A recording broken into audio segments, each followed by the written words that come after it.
27 minutes onto the 7 o'clock hour. This is where we say good morning to you, Grenada, Carrier, Cupidi, Martinique, the rest of the Eastern Caribbean, the rest of the world. And welcome to Good Morning Grenada for today. It's Tuesday, the 23rd day of September. Could you imagine that? September is already gone. Yeah. Reminding us all that it's indeed a good day to have a good day in a good way. Good morning, good morning, good morning to the world. My Lord of Lords and King of Kings. If you only allow him, he definitely will fix your business for you, yeah? But you've got to, allow him. You've got to invite him. He doesn't have this dictatorial traits that, he just pushes himself on. No, he doesn't do it like that. He allows you to invite him. You know what I'm saying? Yeah, that's how he operates. Shepherd and we shall not want. So intervene in our situation today. You are Jehovah Jireh, provider, supplier, and we truly believe that you are able. Fix my business for me. Jillian McIntyre, good morning. Yulin Alexander, good morning, good morning. Where's Mildred this morning? And when I don't see my peeps, I get worried, Fix my business for It's 25 minutes on to 7 o'clock. I'd like to take this time and extend my deepest condolences to the McQueen family out there in Crowshoe and wherever you are located.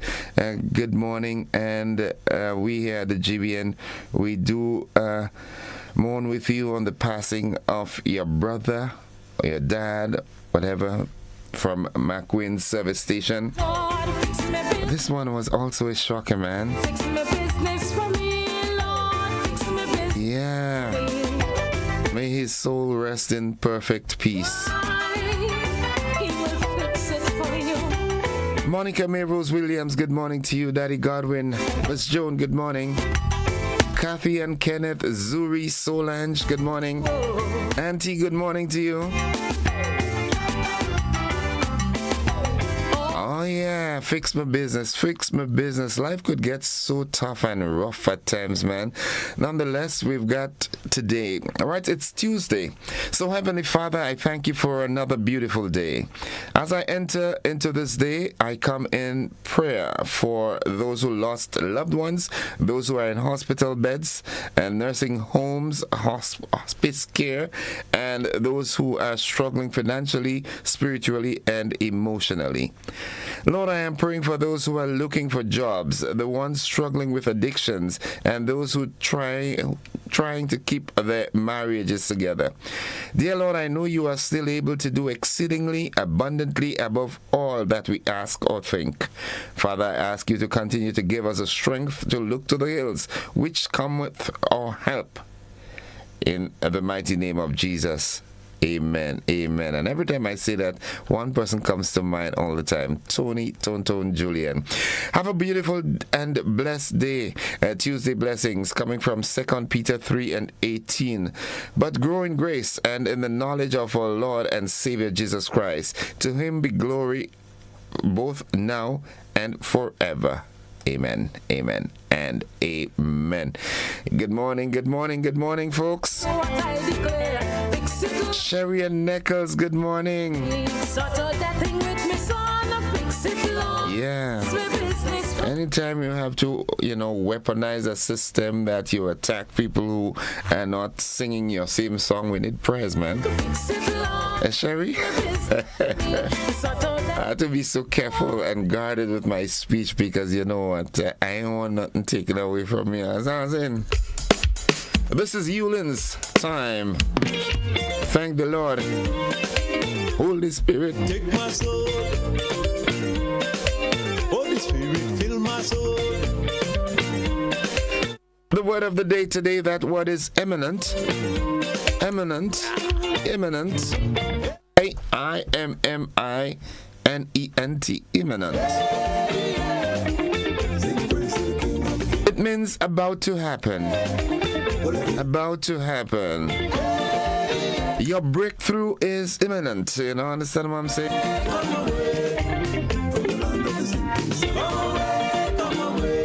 here's how we can use the word in a sentence. The dark cloud signaled an imminent storm.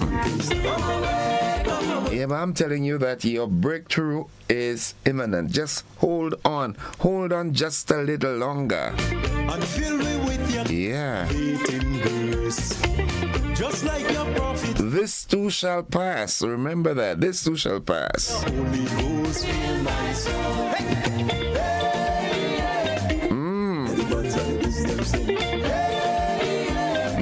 No, Sherry. Come home. El Salva, who? Nah. That was the word of the day as we head into the motivational tip of the day. Good morning to the folks on the Sister Isles always. Reverend Samuel Caesar and the folks out there in East Flatbush, New York. Crossroads Radio, good morning. Pastor Ruth Roberts. Hope you made that connection, right? Good morning to you and your congregation. Of course, the First Family. Good morning at the Wester Hall New Testament Church of God. Sister Cohen, thanks for those words on Sunday, man. Guide my steps, It was deep, really deep, prayerful. I know the flesh is weak. Yeah. So let wisdom Pastor Laurie Dominic and the First Family morning. Sister Blackett, how you doing? I'm passing for the thing later, right? Nice. John T's mom, good morning. Jennifer Brathwaite Batson says, good morning, Mr. Joseph, dedicated listeners and viewers. Stay patient and persistent. Success rarely comes overnight, so stay patient, keep working hard, and the results will follow. Hold on. That's what I just told you, Hold on just a little bit longer. The minute you give up could just be that breaking point. So hold on. Success really comes overnight. Stay patient, keep working hard, and the results will follow. let the heavens and Yolan Swan, good morning. Greetings and good morning. heads in And all your loyal listeners, this is the day that the Lord hath made. Let us rejoice and be glad in it. Amen. sing this song of praise non-stop. Change your perception for today, Forget the woes and the worries. They are there. But look on the brighter side of life.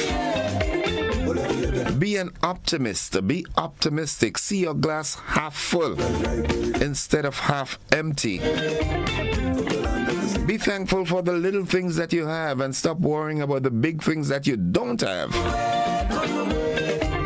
Good morning, Mr. Joseph. Happy productive day. So says Destined to Win Overcomer. Yeah, too many times we, moan and groan and cry, and some folks go to bed and didn't wake up. Just didn't wake up. So thank God for life, the oxygen that you breathe, the little food that you've got to eat,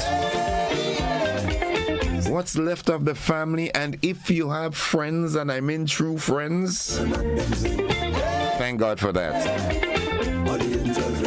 Let's see what's buzzing this morning. Well, a whole lot of things are happening, Yeah, a whole lot of things are happening. Grenada and OECS, they reaffirm regional unity at the United Nations General Assembly. Fisheries Ministry meets fisherfolk on U.S. export restrictions. In the region, Venezuela slams TNT over U.S. military support. Internationally, France to recognize Palestinian state amid Gaza conflict. And in sports, GFA Premier League and Golden Boot races heat up. Yeah, that competition is nice, huh? But you know what? I'm Susan Douglas's friend. Holy Spirit, Means that I'm backing Paradise FC International. fill my soul. Yeah. We going whoops and John Sports and all of them. You know what I'm saying? Give them a crab and callaloo and dumpling beating. The Douglas family, good morning. Susan, how are you doing? I haven't heard from you lately. What's up? Hope everything is fine, right? Lafayette, good morning. Jude, good morning. Jude the Butcher. Messi.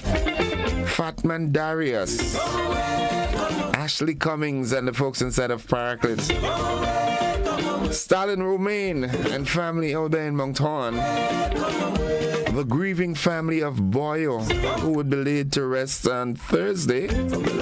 Be strong, be strong.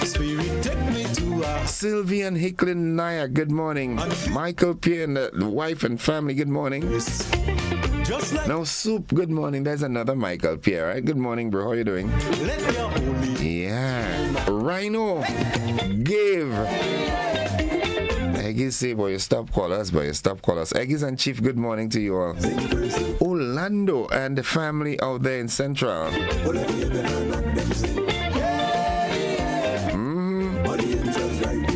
Folks, stay with us. The AM edition of News Sports and the weather comes up right after these messages. Don't you go anywhere.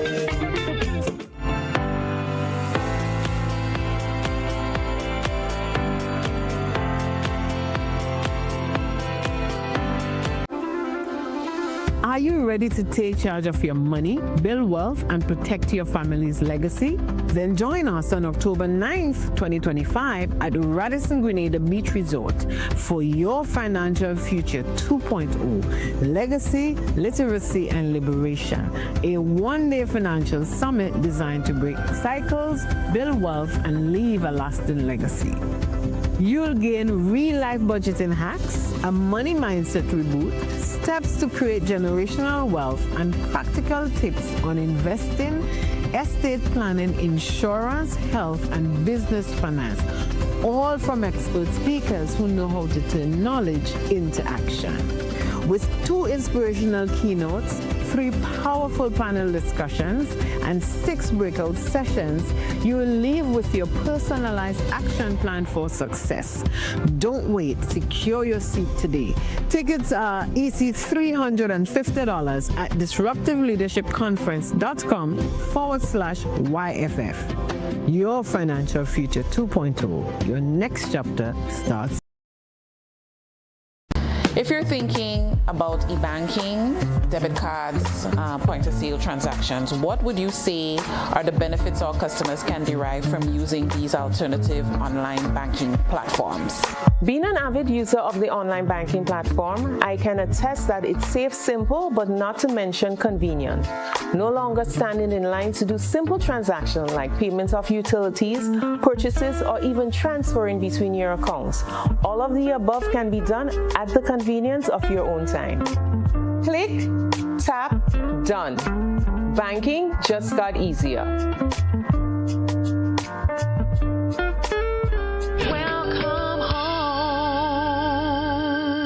At Oasis Pet and Garden, we bring you the best products at the best prices nationwide. Pet lovers, we have a wide variety of loving, healthy pets just for you. Hamsters, guinea pigs, fishes, birds, puppies, bird food, and dog food. Visit the Oasis Pet and Garden today. Conveniently located along the Wester Hall Main Road, Wester Hall, St. David's, and Melville Street, St. George's. Now serving you at 2 locations. Visit us today.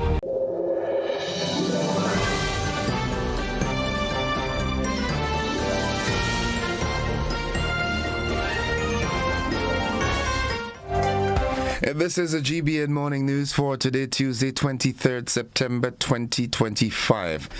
Coming up in the news, Grenada and OECS reaffirm regional unity at United Nations General Assembly.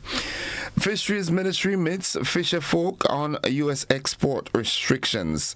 In the region, Venezuela slams Trinidad and Tobago over U.S. military support.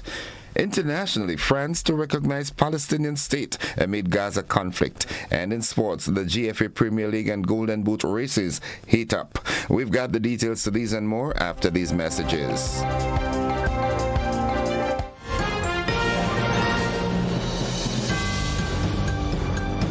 Looking to shop online from your favorite stores like Amazon and Shein? With GPC Global, it's never been easier.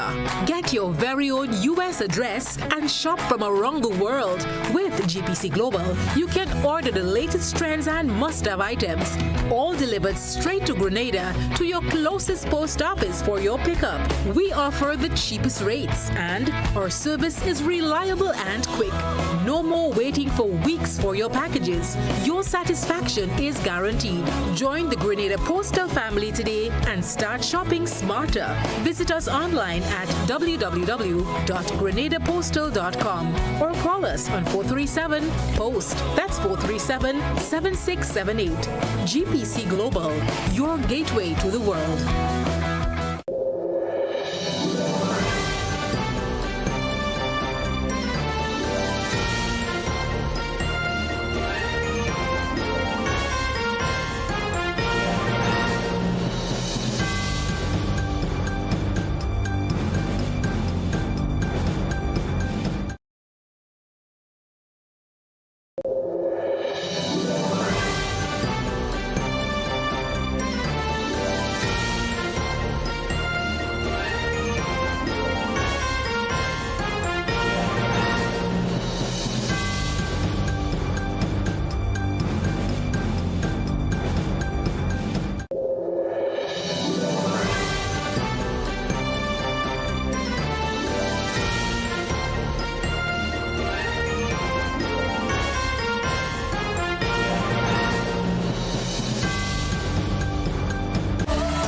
Coming up, all the major players were in town for Carib Festa 15, along with the top entertainers, artists, and more. The essence and beauty of African culture on full display at emancipation celebrations in Trinidad and Tobago.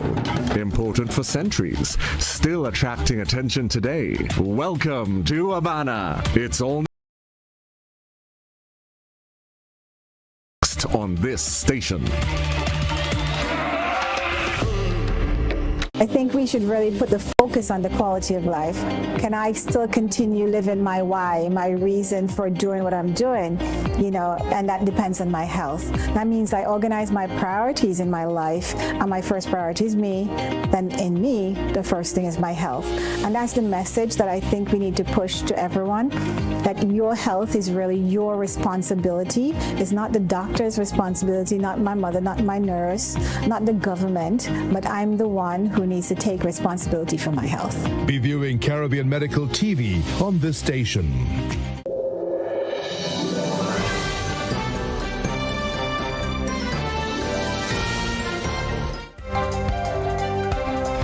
A pleasant Tuesday morning to you, all viewers and listeners. With the news in detail this morning, I'm Gordon Joseph. Grenada and OECS member states have reaffirmed their commitment to regional solidarity and coordinated advocacy on the international stage. That's according to Minister for Foreign Affairs, the Honorable Joseph Andal. Speaking at the OECS Council of Ministers meeting on the sidelines of the 80th UN General Assembly in New York, Minister Andal highlighted the importance of unified representation to tackle global challenges affecting small island developing states. The meeting focused on climate resilience, sustainable development, and strengthening OECS presence in multilateral forums, providing a platform to advance the collective interests of the Eastern Caribbean. The Ministry of the Blue Economy and Marine Affairs will hold a consultation today with fisherfolk from St. Andrew and St. Patrick. The meeting is set for 5 p.m. at the Baines Hall in Grenville. Discussions will focus on compliance measures and the impact of the impending U.S. trade restrictions on Grenada's fish exports. For officials say the consultations are part of ongoing efforts to address concerns across the fisheries sector. The Carriacou Corn Festival is back And this year it comes with a fresh start at a brand new venue, the Hillsborough Botanical Gardens. After a one-year break caused by Hurricane Beryl's devastation, organizers say the island's premier culinary showcase will return on Sunday, October 26th, under the theme Discover and Relish Corn's Goodness. Visitors can expect a wide variety of dishes made from corn, including kuku, cornbread, porridge, konki, and even corn kebabs, along with cultural traditions such as Carrico's popular string band music. Coordinators Dexter Lendor and Dexter Legard say while the 2024 hurricane destroyed much of the inventory and left their original venue unusable, they are committed to delivering a bigger and better festival this year with new activities in the mix. The event not only celebrates Carrico's long-standing relationship with corn, but also highlights Grenada's rising status as a global culinary capital. Grenada's first ever nurses internship program is now underway at the General Hospital. The 6-month initiative, launched by the Ministry of Health, brings in 23 newly qualified nurses for supervised hands-on clinical training across multiple hospital departments. Each intern will be paired with a mentor to help build critical skills in patient care, teamwork, and communication, ensuring a smoother transition into the workforce. And that story concludes the local segment of news. Stay with us. The regional and international developments, along with the sports and the weather, they are straight ahead.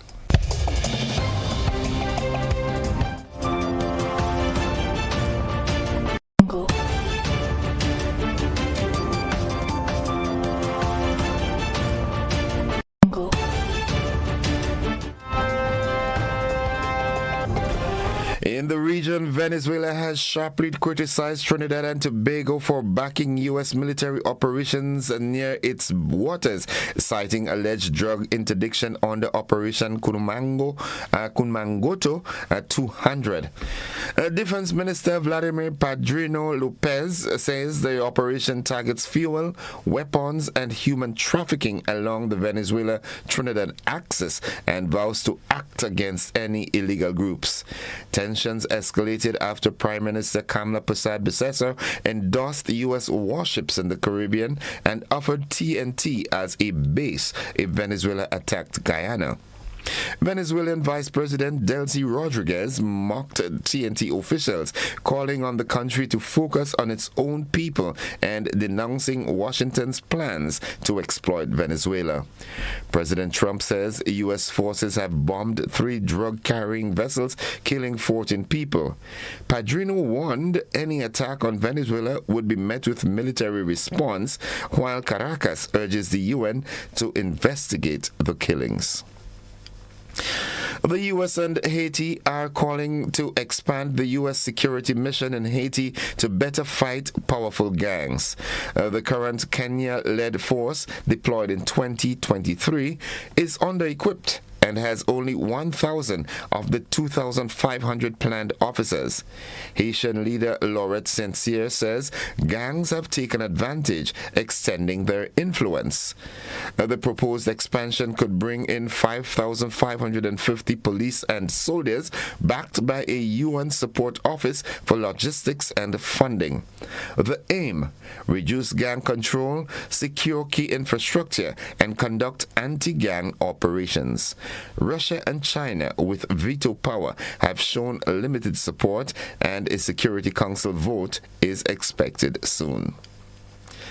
Now, looking further afield, French President Emmanuel Macron announced at the United Nations that France will formally recognize a Palestinian state, joining the UK, Canada, and Australia in the move. Macron said, "We can no longer wait," describing recognition as a necessary step to break the spiral of violence and secure peace. He also called for the release of Israeli hostages held by Hamas and for an end to the war in Gaza. Israeli Prime Minister Benjamin Netanyahu condemned the move, saying it rewards terrorism and insists that a Palestinian state will not happen. The announcement comes amid ongoing conflict in Gaza following Hamas's attack on southern Israel in October 2023, which left over 1,200 dead and more than 250 taken hostage. Palestinian leaders welcomed the recognition while tensions remain high internationally. 7 charities have dropped the Duchess of York as a patron or ambassador after an email from 2011 emerged in which she called sex offender Jeffrey Epstein her supreme friend and seemed to apologize for her public criticism of him. We have more in this report. On the steps of Westminster Cathedral, it looked like the Duchess of York was being readmitted to the ranks, as just over a week ago and alongside her ex-husband, she attended the Duchess of Kent's funeral. But any pathway back to respectability has been quickly closed. A series of charities ending their association with her after the emergence of emails she wrote to Jeffrey Epstein, in which she called the late sex offender her supreme friend, humbly apologising for ever linking him to paedophilia. I think this is the final, shall we say, nail in her coffin in terms of her career exploiting a position in the royal family and her career as a patron of various children's charities. I can't see how she can continue to do those jobs given what she says about Jeffrey Epstein, and I can't see how the royal family can continue to invite her to Sandringham. It was back in 2008 that Epstein was first convicted for soliciting prostitution from an under 18-year-old. And finally, TikTok's algorithm, the technology that determines what users see in their feed, will be copied and retrained using U.S. user data as part of a deal to secure the app's future in the country. A White House official said that TikTok's recommendation system will be audited by tech giant Oracle and operated by a new joint venture involving U.S. investors in order to meet requirements for the app's sale. We have more in this. Tech giant Oracle will receive a copy of TikTok's algorithm to operate for U.S. users. Now, this algorithm is currently still owned by Beijing-based ByteDance. A White House official confirmed this morning that shifting that algorithm to a U.S. company will put concerns of national security to bed. Full details on investors have not been released, but we do know a private equity firm called Silver Lake is part of the investment group. And that concludes the regional and international news. Stay with us, folks. The sporting highlights are straight ahead.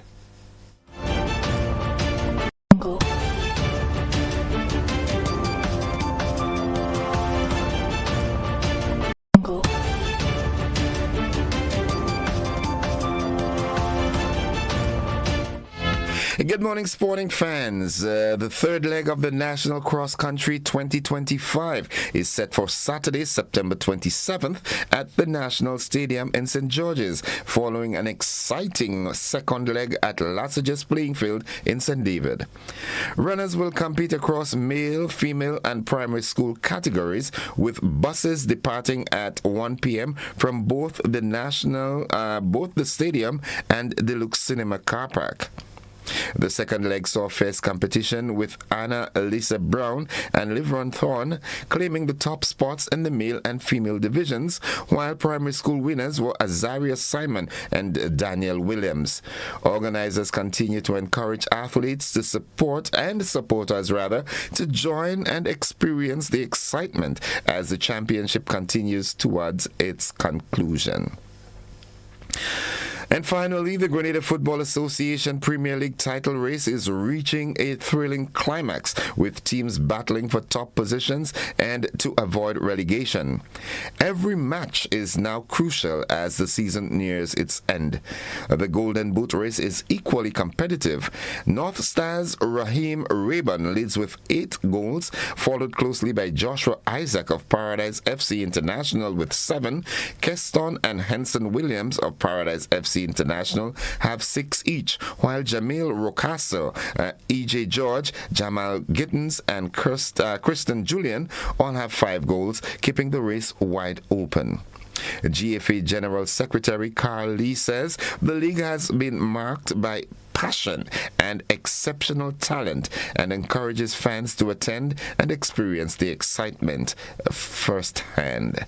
That's all the sport we've got at this time. We'll have more sports during our luncheon edition and at our primetime newscast. Stay with us, folks. The weather forecast is straight ahead.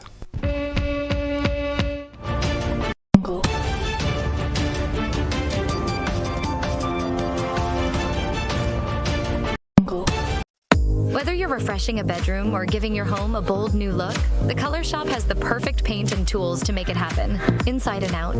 With quality finishes for every surface and accessories to match, we make painting easy from start to finish. Whether it's a DIY weekend or a contractor starting a brand new project, the Color Shop is the trusted choice.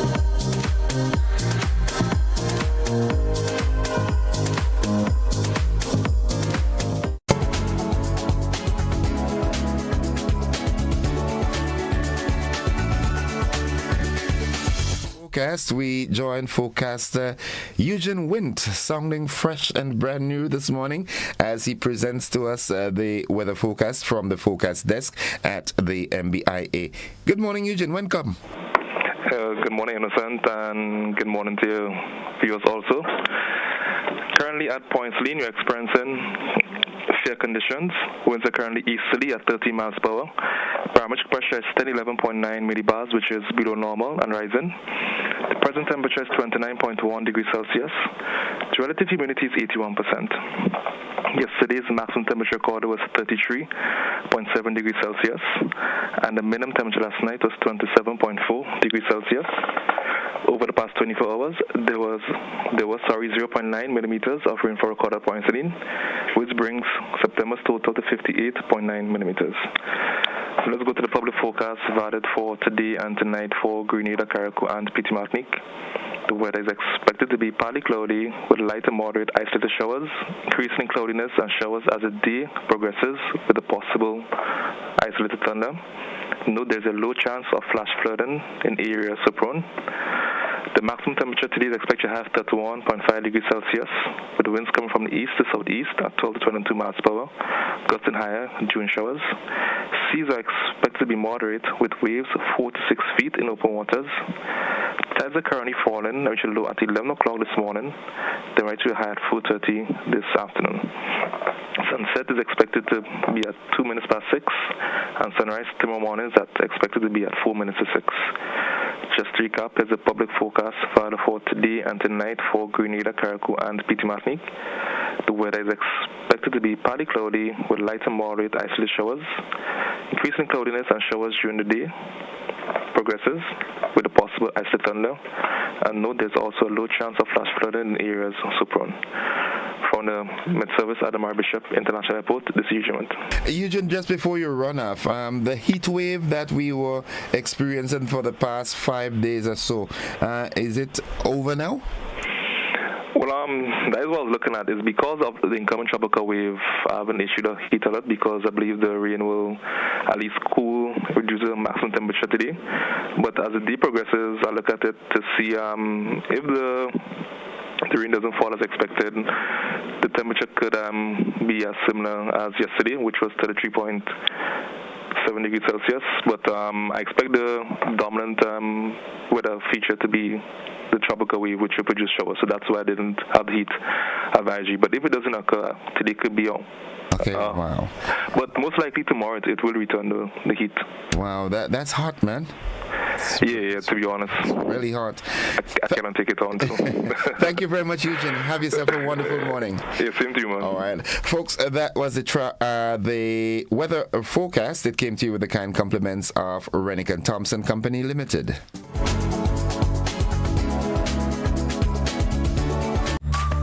Quartz presents the Home Events 2025, happening now at Quartz stores nationwide. It's the perfect time to refresh your home. Come explore new arrivals, best sellers, and deals you can't resist. Discover the widest range of stylish furniture, cutting-edge TVs, audio systems, and appliances that are smart and energy efficient, all backed by the Quartz low price guarantee. Our experts will help you choose what you need for your home. Shop with Quartz Ready Finance and get more. Don't miss the Quartz Home Event 2025. Quartz, bringing value home.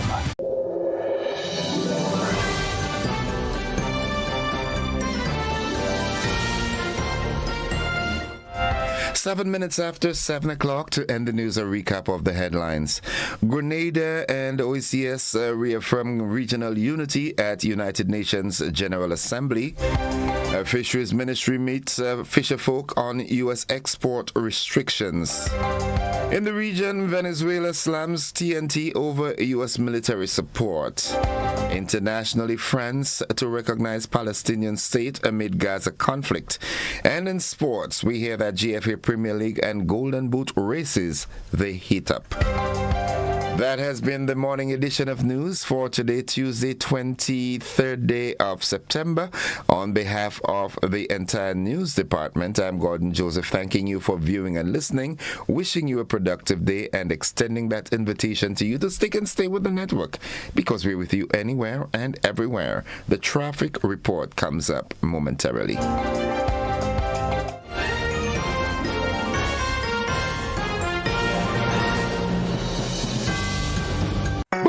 100 shot, never two. Aliu, these jocks coming. I will do you only 7 seconds. Look out for me. Oh, Aliu, I'm joking.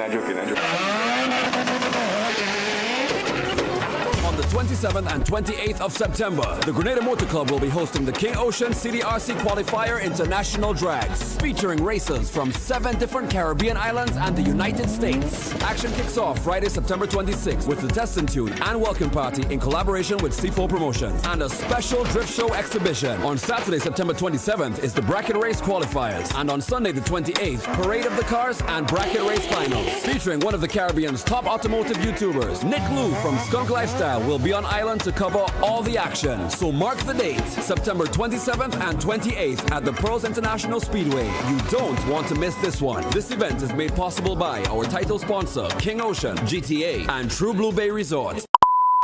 Everything gonna turn up.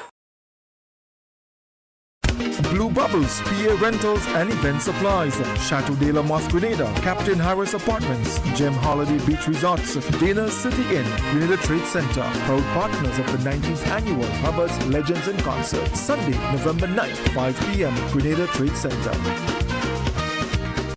Welcome to Caracou, small in size, rich in spirit. As you step off the boat, you're greeted by smiling faces and warm island vibes. Your adventure begins here. Need a cozy place to stay? The Mermaid Beach Hotel has been a favorite for years. Waterfront views, clean comfort, and located in the town. In Bogles, the Roundhouse Cottages offers rustic charm with a touch of elegance. A peaceful hideaway surrounded by nature. Prefer something private? Dong Island Villas gives you space, sea breeze, and a home away from home feel. Wake up to the sound of waves and views that stretch for miles. We're ready to welcome you. When are you coming? At Oasis Pet and Garden, we bring you the best products at the best prices nationwide. Pet lovers, we have a wide variety of loving, healthy pets just for you. Hamsters, guinea pigs, fishes, birds, puppies, bird food, and dog food. Visit the Oasis Pet and Garden today. Conveniently located along the Wester Hall Main Road, Wester Hall, St. David's. And Melville Street, St. George's. Now serving you at 2 locations. Visit us today. Served Grenada for decades. We are the #1 and largest electrical supplier. Hi, welcome to Sunny Electrical. How may I help? We offer electrical wire accessories, tools, and appliances for all residential, commercial, and industrial applications, which is what we are known for.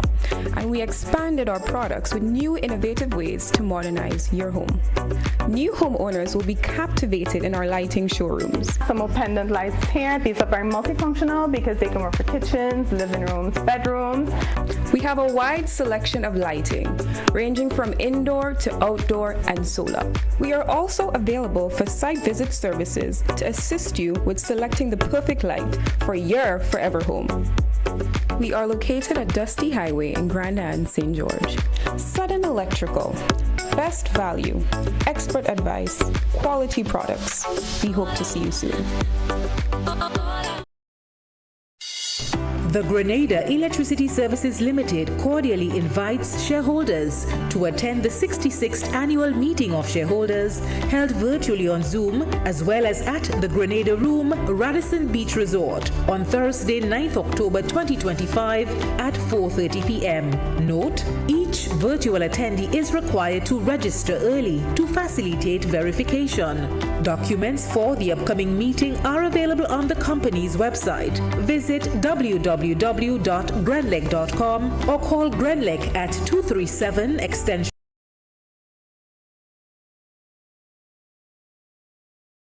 312 for more information. Mobility, a common theme woven into the very fabric of human history. From ancient wanderers to modern explorers, our instinct to move, to seek something greater, and to grow has always driven us forward. Imagine a journey into pathways of boundless opportunities and endless possibilities.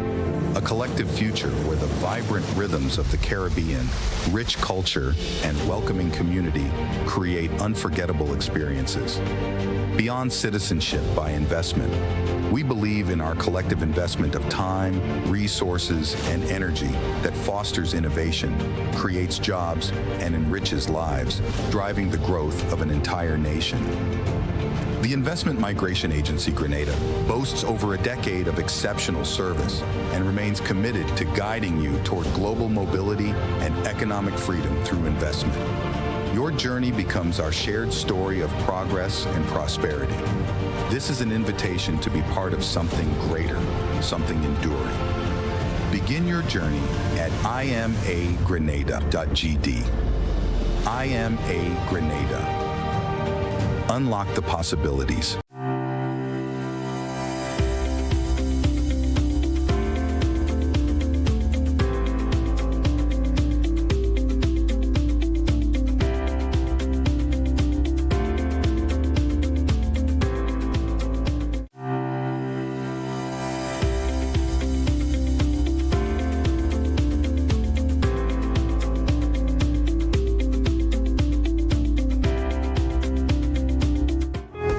All right, folks, it's now 15 minutes after 7 o'clock, and this time we join Corporal Troy Paul from the Traffic Department for this morning's traffic report. Good morning, Corporal Paul. A splendid morning to you and also to your listeners, especially our drivers this morning. As we prepare for the traffic update for this morning, I just want to let drivers know that we continue to do what is necessary to ensure that persons get to their destination safely and on time. And as we speak, just getting reports from most of the areas, especially in our towns, such as Grenville, Guav, St. George's, and other places. And so far, we have a moderate flow of traffic flow through all of our towns and all its adjoining roads. So therefore, persons can pass or drive through these areas with some easement this morning as they get to their destination through our towns. However, we're also seeing movements as they still moderate flow of traffic in certain areas such as the Calavini Public Road, the St. Paul's Public Road, which leads onto the Lucas Street roundabout. Also, the Marasil area, we are seeing some light traffic, but we're seeing movement as well. In addition to that, we also observe that which exit onto the Calavini Public Road, the Toby Road, which leads onto the Grandlands Public Road, we're seeing a light to moderate flow of traffic, which will definitely increase as we get closer to the 8 o'clock hour. Persons must be mindful as well as they travel along the Calavini Public Road, where the SIP project have already started sometime last week. That road is not 100% because they are dogged up, and we know that is one of our busy roads at the morning time. So we expect drivers to be extremely cautious as you travel along the Calavini Public Road on our mornings going forward. So So please take note to all the places that have been affected by the SIP project so far. The Grandlands Public Road, for example, the Morris Bishop Highway, and also that portion of road between Gulf Coast and the traffic lights in Grandlands. So those work have started in those areas. So persons expect some traffic, and expect that the road to be a bit dusty along the Grandlands Public Road. As someone would have said, that is the new dusty highway. But we still want to encourage safe driving. For the past 24 hours, we have recorded a total of 16 minor accidents. And I just want to repeat that, 16 minor accidents for Monday. And to be honest, this is quite alarming for us at the traffic department.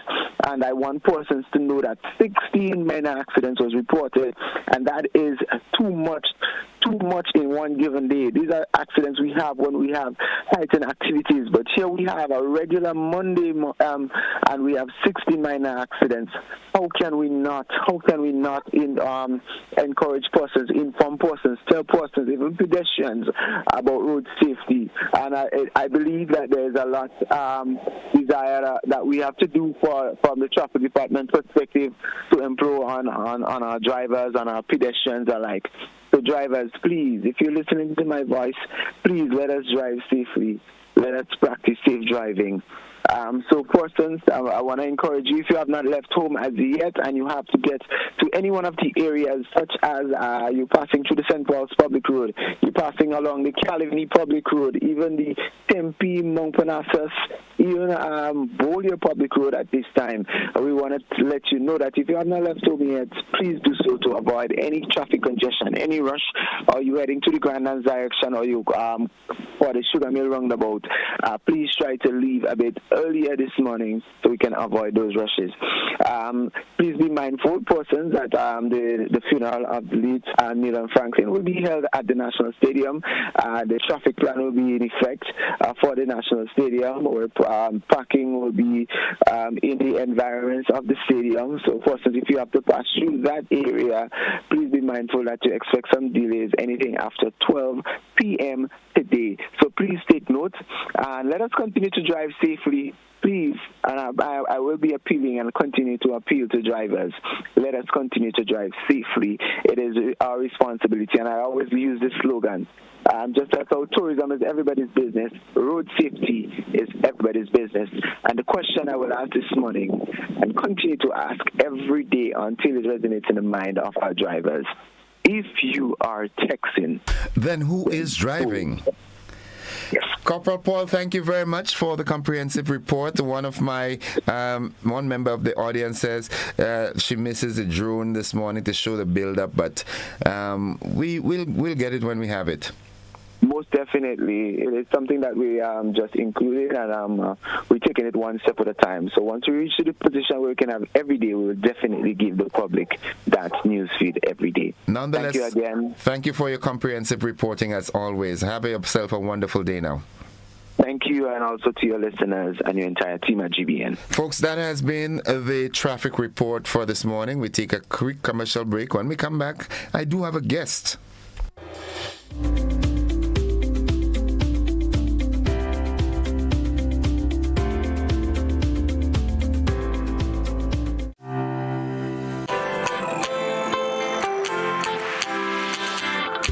But when you need someone to help you to your feet, I'll be that beacon to your highest peak. Oh, I'll be right next to you, no, I will never leave. Come on, take my hands, we got everything we need. Cause you can look to me, yes, I can. Whenever you're in need, yes, you can. Just call on me and I'll be on my way. I'll be by your side, never to divide. The light that shines our way. Wherever you road leads, we'll make your dreams come true. Next time, next time, next time, next day, oh. Nexa Credit Union, with you wherever your road leads.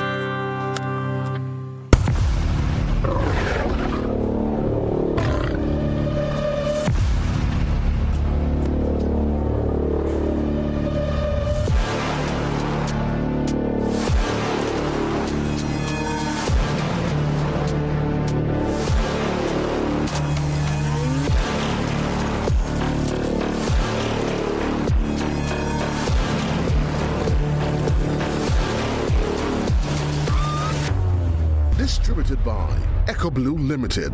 Visit us on the Lansopine Main Road or call 405-4818. Mobility, a common theme woven into the very fabric of human history. From ancient wanderers to modern explorers, our instinct to move, to seek something greater, and to grow has always driven us forward. Imagine a journey into pathways of boundless opportunities and endless possibilities. A collective future where the vibrant rhythms of the Caribbean, rich culture, and welcoming community create unforgettable experiences.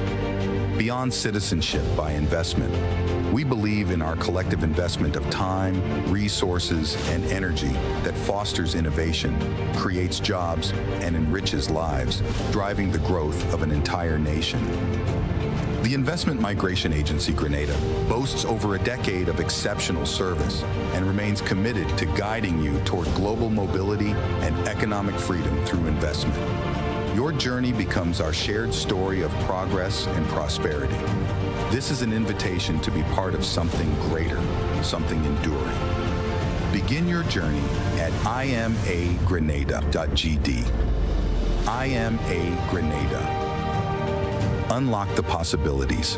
Grenada, let's celebrate the 19th annual Hubbard's Legends in Concert on Sunday, November 9th from 5 p.m. at the Grenada Trade Center with the best of Grenada along with the Black Prince and the Pink Panther. Our partners, Hubbard's, GBN, Grenada Paper Products, Grenada Distillers Limited, makers of Clax Court, Grenada's #1 rum, Brentville Credit Union, Bryden and Miners, Agents 4, Johnny Walker, Smyrna Vodka, and Campari, Renwick Thompson and Company Limited, Pierre Marcel, Hard On Plus, Gittins Healthcare, Dollar Savers Auto Parts, Rise and Shine Supermarket, Springs Food Mart, Excel Plaza, Clem Vision Eye Center, Chillaxing Cafe, Answer Coating, Victory Bar, Blue Bubba's PA Rental and Events Supply, Chateau de la Motte, Grenada, Captain Harris Apartments, Gem Holiday, Beach Resorts, Dana's City Inn, Glen Egg, Spring Water, and the Grenada Trade Center. Sunday, November 9th, 5 p.m. Grenada Trade Center, the 19th annual Hubbard's Legends in Concert. Please be seated by 4 p.m. Hubbard's Legends in Concert.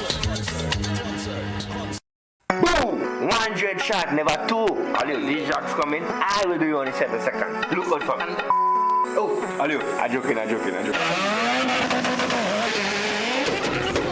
On the 27th and 28th of September, the Grenada Motor Club will be hosting the King Ocean CDRC Qualifier International Drags, featuring racers from 7 different Caribbean islands and the United States. Action kicks off Friday, September 26th with the Test and Tune and Welcome Party in collaboration with C4 Promotions and a special drift show exhibition. On Saturday, September 27th is the Bracket Race Qualifiers, and on Sunday the 28th, Parade of the Cars and Bracket Race Finals, featuring one of the Caribbean's top automotive YouTubers, Nick Lou from Skunk Lifestyle, will be on island to cover all the action. So mark the dates, September 27th and 28th at the Pearls International Speedway. You don't want to miss this one. This event is made possible by our title sponsor, King Ocean, GTA, and True Blue Bay Resort.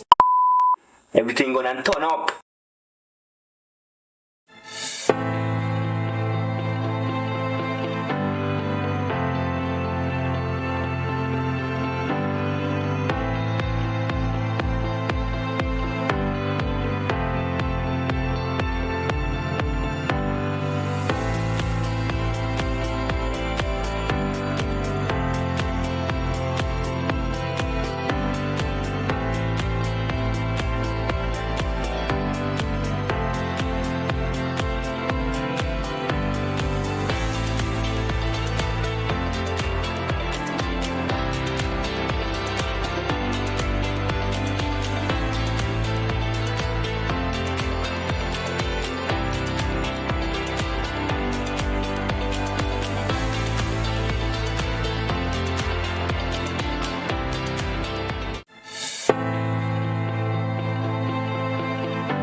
right, folks, it's 27 minutes after 7 o'clock, and have a slight delay with my guest.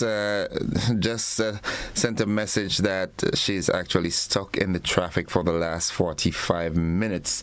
And she said to me that I jinxed her because in setting up that engagement, I said, please leave home earlier because the traffic is, and she says no, but there she's stuck in traffic. There's another conversation that I want to spark, but the mere fact that the guest is on the way, I do not think it would do justice to start that conversation today. And what I intended to talk about is really that that bill that is being consulted on now as it relates to the reducing the age of responsibility with the children. Start giving it some thought. We are going to have a conversation on it maybe not necessarily tomorrow, on Thursday, hopefully. All right, so start gathering your information so that you can make genuine input into that conversation. In the meantime, while I really want to have that conversation this morning because it's very timely, it's very pertinent that we do so, what I'm going to do is I'm going to engage a brief conversation, just anything that you think. Someone said to me this morning that they think I should raise that topic on the traffic situation in St. Paul, where that new car wash has been opened there. There seem to be some concerns there. I don't know. Someone said I should raise that conversation. Well, I'll leave you to talk about that. Is there anything that is really pressing that you'd like to spark this morning? Remember, you have to be very respectful. All right, no crude or rude conversations will be condoned. Also, got to be brief. But if you do have something that you'd like to, highlight, this is the time. I want to say good morning to my good friends who were on Beyond the Headlines last night. Inspector Alison Lewis and Dexter Roberts, my good old mates from way back when. I think we had a really good conversation. We did not have as much of the audience interaction because of a technical issue with our phones, but nonetheless, those of you who got through, thanks for participating last night. Sometimes you can see some drivers' phone in one hand and steering the wheel with one hand. They need to stop that. This too can cause accidents. Yes, no texting and driving. Your phone should be off your person or maybe in your pockets or so, but definitely not in your hand. Okay, so the number you can call, it's 435-2041. If there's something you think that you can have a conversation on briefly this morning that you just like to bring to the fore, like I said, be as brief as possible because I will engage the guest as soon as she gets here. I wouldn't disclose the name just in case the traffic doesn't permit her to get here on time. Good morning, caller. Welcome. Good morning, and thank you for having me. Welcome to the program. How are you? I'm doing very well, thanks. Bless God. Right, so I have a major concern. I have been doing some investigations concerning that playground in Tantine opposite MCC.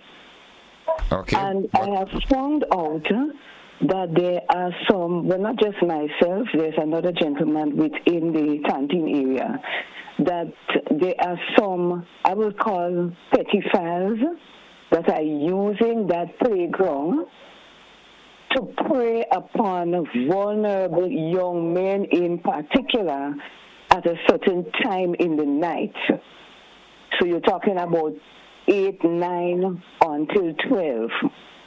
In fact, I had the opportunity of speaking with one of the gentlemen, and I was appalled when I asked him, "Sir, where are you from?" He said, "Well, he's from somewhere up in St. Patrick's. Where do you live now?" He's living apparently in an abandoned building somewhere up Lucas Street. And in speaking with the gentleman, he confessed that he sexually molested a number of young girls in the St. Patrick area years ago. And I am not sure what happened between then and the time I spoke with him. He moved down into St. George's and he's looking for young men. And the statement he made is, right now I need sex bad.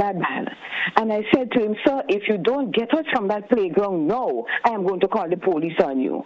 And subsequent to that, I spoke with a resident in the area, and he said, miss, around that certain time in the night, that's when these men converge on the playground. I have a serious concern.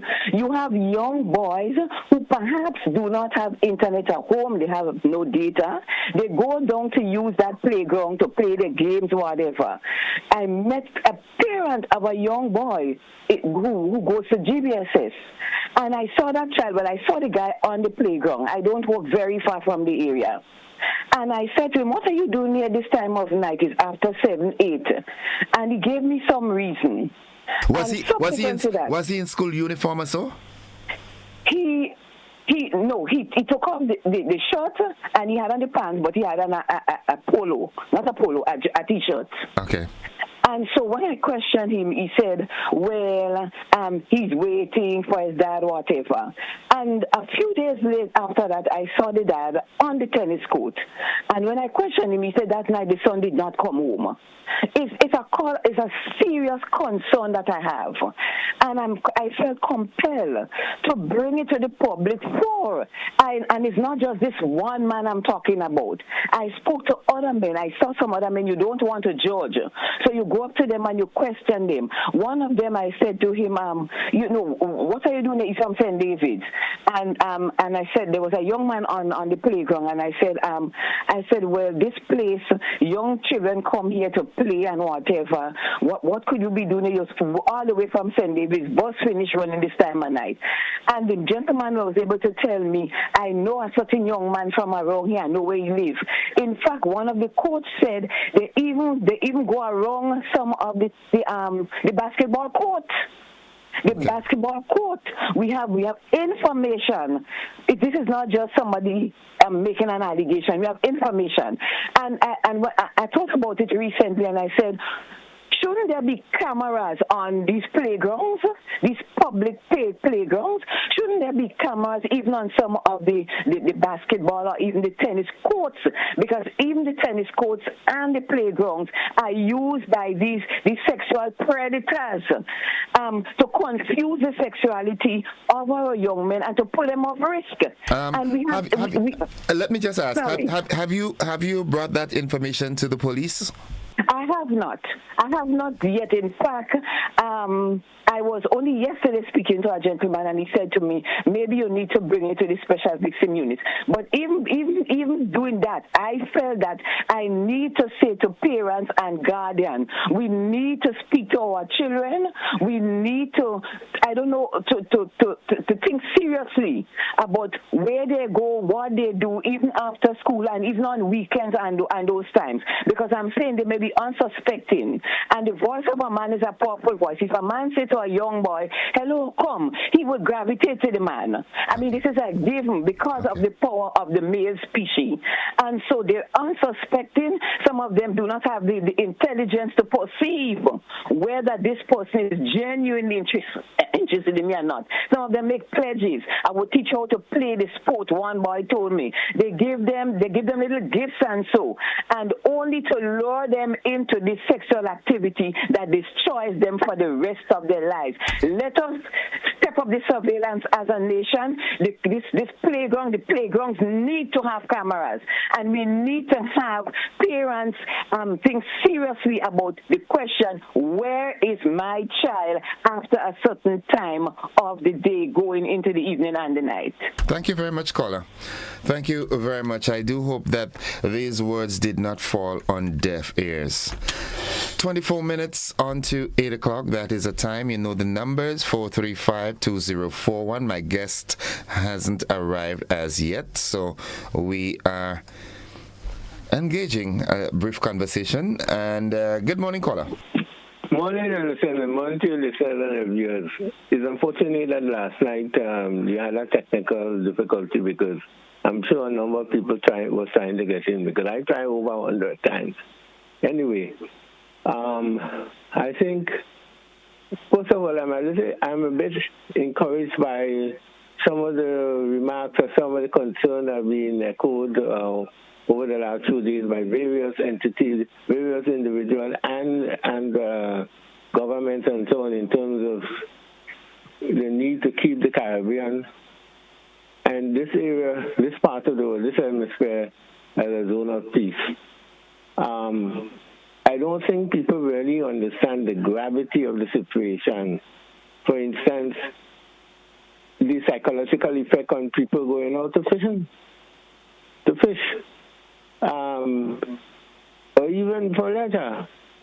During the invasion, the American either mistook, there was a boat from Fontenoy, and the guys was actually, although it was their fault too, because they were going to the airport to probably, I'm told, to recover, to get some of the materials there. So, but the Americans mistook them for the Cubans and bombed them. Okay. So the same thing could happen where innocent people who have nothing to do with drugs and so on could be bombed, and we just sit down and thinking, that's my life, it's not my business, or not my business, but to me, I mean, it's serious, and everything must be done to ensure that the armory that the Americans have in the Caribbean is removed. You would have heard one of your guest last night talk about the shipwriters agreement, which many people don't know about, that the Americans is always in our waters. They have their means, so why do they need all these armories, the nuclear power thing? This is not about drugs, this is about regime change. And unfortunately, we have Caribbean governments involved in that, so they have destroyed CARICOM. I don't have no confidence in CARICOM anymore. Okay. Because if Jamaica, Guyana, and Trinidad, they could do what they've done, like when in the invasion of Grenada. It shows that we're not going anywhere. Thank you, Innocent. Thank you very much. Thank you very much, caller. Folks, we take a quick break because my guest is here. We'll be talking statutarization and this employees security. My guest at this time is Miss Daisy Hazard, president of the Technical and Allied Workers Union, or Public Workers Union, I think. Yeah, Public Workers Union. Folks, we'll be back after these messages. Don't you go anywhere.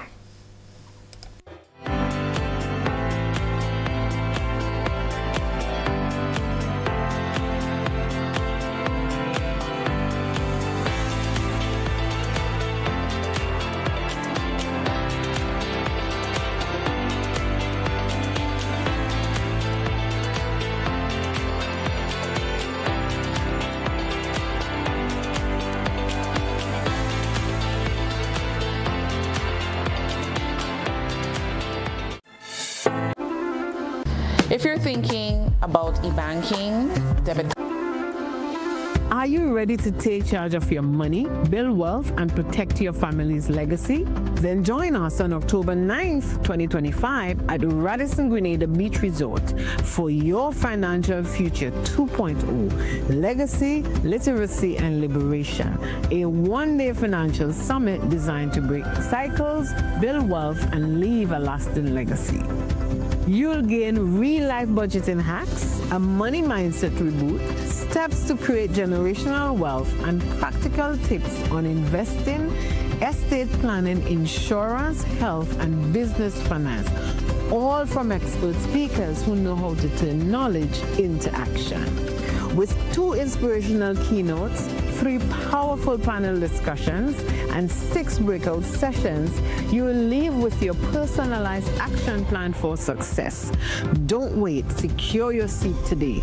Tickets are EC $350 at disruptiveleadershipconference.com/YFF. Your Financial Future 2.0. Your next chapter starts here. If you're thinking about e-banking, debit cards, point-of-sale transactions, what would you say are the benefits our customers can derive from using these alternative online banking platforms? Being an avid user of the online banking platform, I can attest that it's safe, simple, but not to mention convenient. No longer standing in line to do simple transactions like payments of utilities, purchases, or even transferring between your accounts. All of the above can be done at the convenience of your own time. Click, tap, done. Banking just got easier.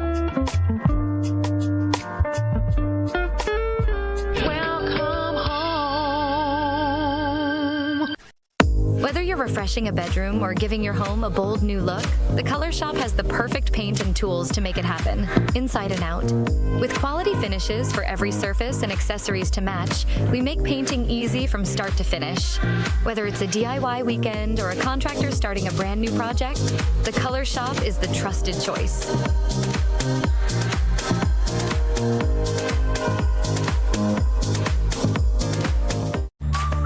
Quartz presents the Home Events 2025, happening now at Quartz stores nationwide. It's the perfect time to refresh your home. Come explore new arrivals, bestsellers, and deals you can't resist. Discover the widest range of stylish furniture, cutting-edge TVs, audio systems, and appliances that are smart and energy efficient, all backed by the Quartz low price guarantee.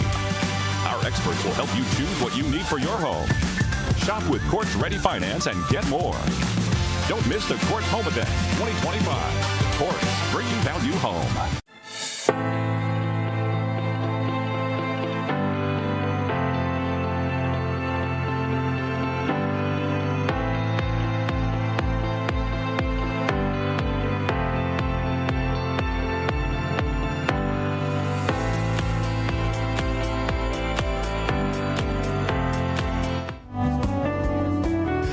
Good morning. Welcome back to the conversation. And as I hinted to you when we started, it was going to be brief as traffic permitted. Well, the traffic did permit. And with me this morning is the President General of the Public Workers Union, my dear friend, the Honorable Daisy Hazard.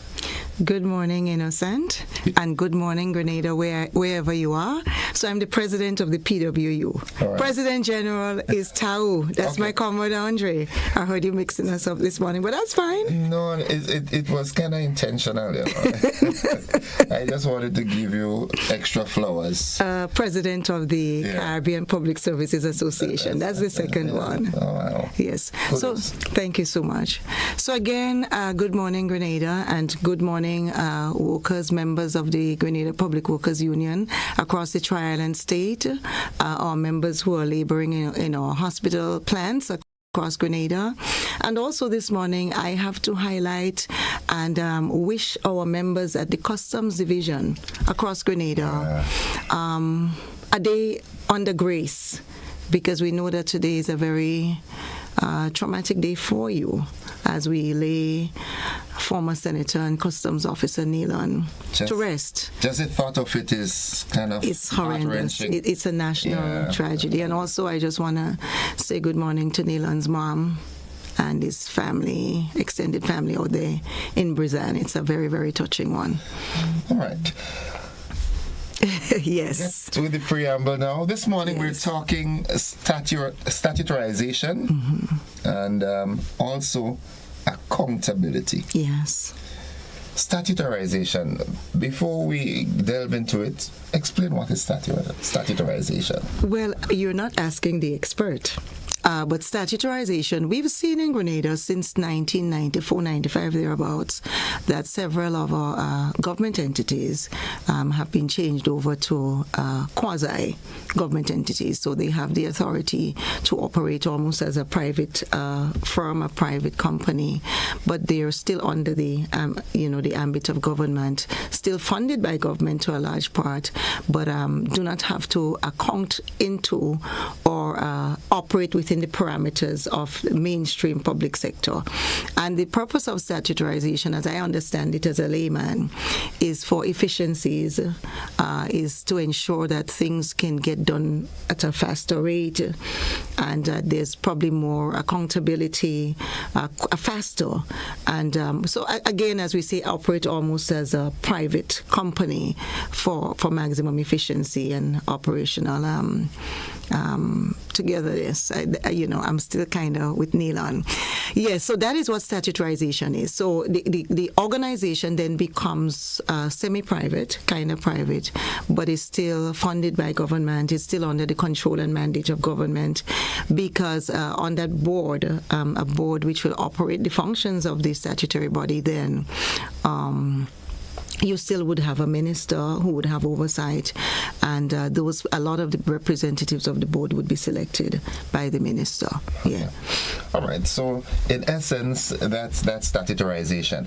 And I remembered earlier in the year, I had the Minister for Health, the Honorable Philip Telesford, here, and he suggested that talks were already in place for the statutorization of the hospitals.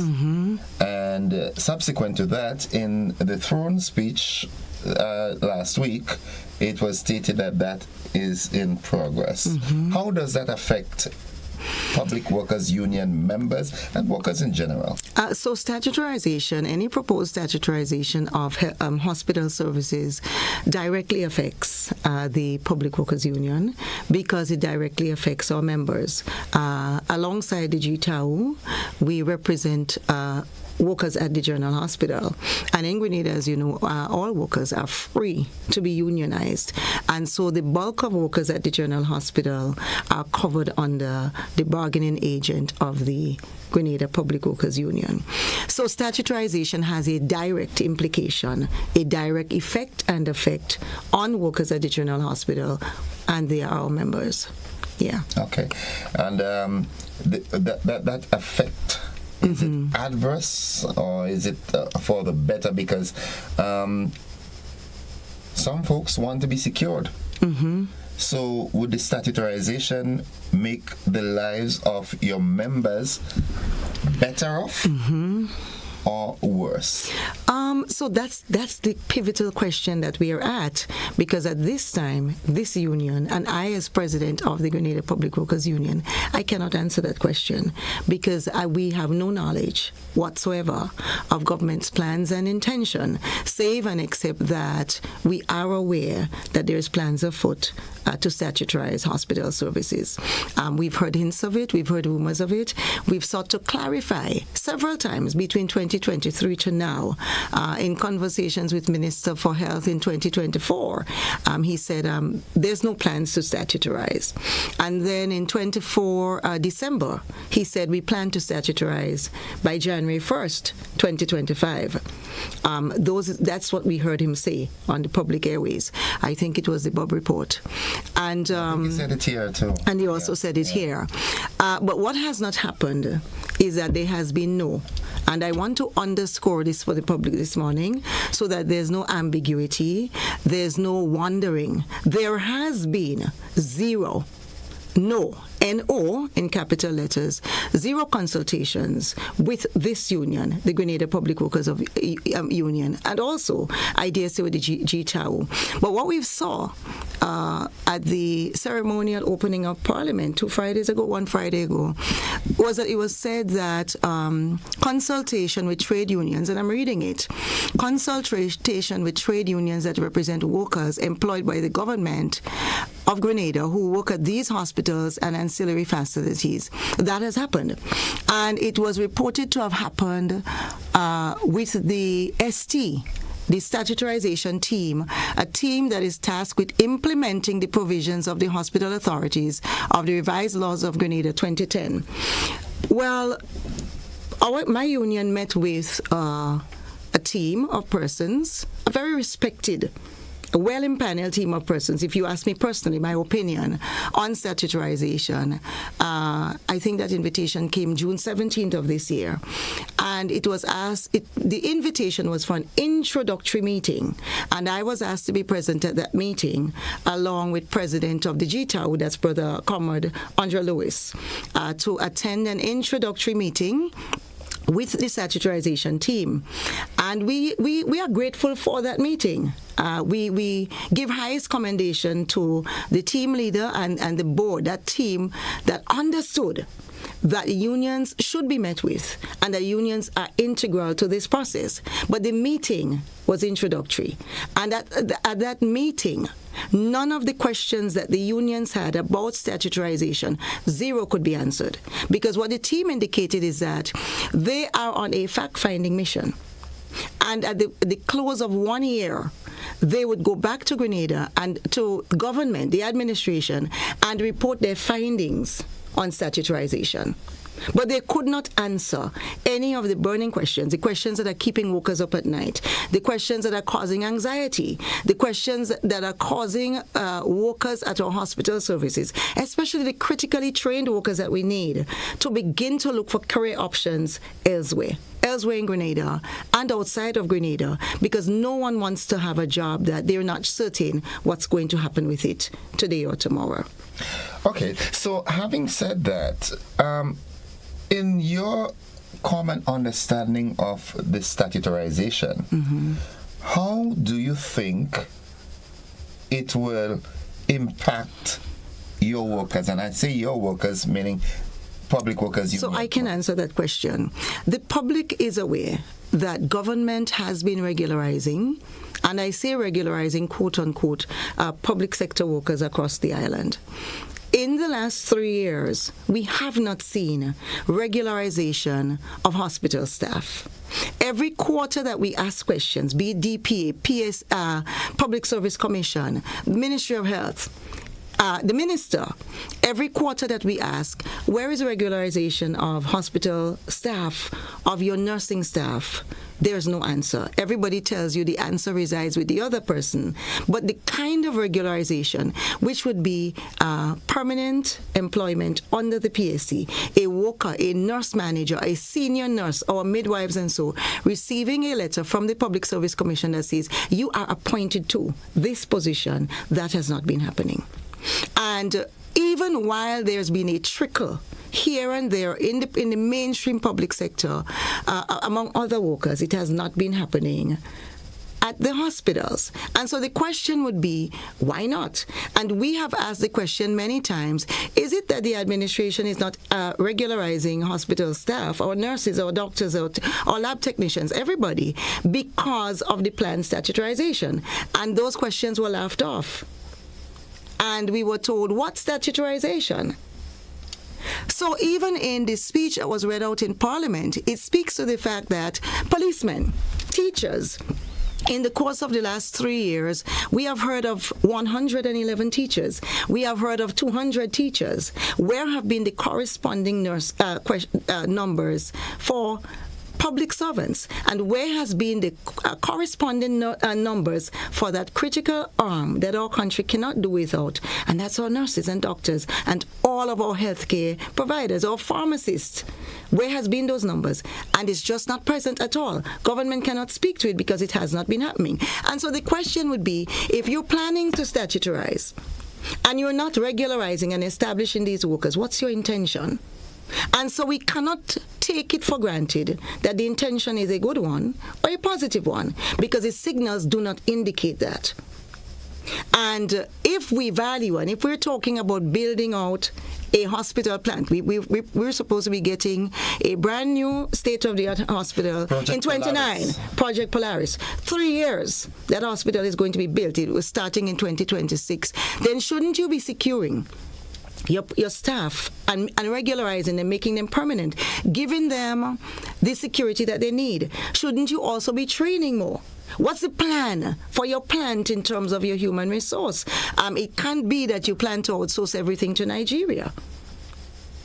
So that is the anxieties that workers have, and this is why we felt it incumbent this morning to do this program and to say to the nation that we must call on government to be accountable to the citizens of this country, to be responsible, because it's very reckless and appalling that you would see government making the bold claim at the opening of Parliament that they have consulted with the union, and that consultation is supposed to be have taken place in an introductory meeting that was planned for half an hour. with unions and a new team. That's appalling and it's reckless. Having said that, what exactly is your union requesting of government? What we are requesting of government is our right to be consulted with, our right to participate frontally in the process of statutorization. During the month of July, the union received a lot of frantic calls from our members, from members of the public. And again, after Parliament, I have been bombarded by workers, by members of the public. And there are questions that are being asked that we are not able to answer, but we should and must be able to answer. And the public must know that proposed statutorization of the General Hospital in 1998, thereabouts, failed because the then administration refused to and failed to consult with unions, because you cannot statutarize the General Hospital. It's not or any of the hospitals across Grenada. It's not about the building. It's about the people. Statutorization is about your human resource. It's about your processes, your systems, and that is done by your people. So it's not about the plant. It's not about the physical plant. It's about the human resource. And if you're going ahead with statutorization, but you are not planning properly for your people, your human resource, with the unions that represent them in Grenada, then you are not planning for statutorization. You are planning to fail. And you are planning to preside over chaos. And so we are calling on government to act responsibly, to take accountability, and not seek to pacify the public with a few words and indicate to the public something that you've not done. That's a falsehood. It's false to say that you've consulted with unions. But what is even more critical is the fact that government would claim to consult when they know that they have not. But it tells us that government understands that they have a responsibility to consult. And that is why it was plugged in into the speech in Parliament. But what is even more appalling is when the speech says unions must act in the best interest of their workers and actively take part in statutorization and consultations. How can we? When you've been having consultations, you have not invited the unions, you have not sat with the unions, and then you pretend to. And you come to the nation and you say, we've consulted. That's not good enough, and government ought to do better. What do you think government stands to benefit by not consulting with the unions prior to the statutorization? You see, Mr. Innocent, and you are innocent, of course, because it's the Public Workers Union speaking here this morning.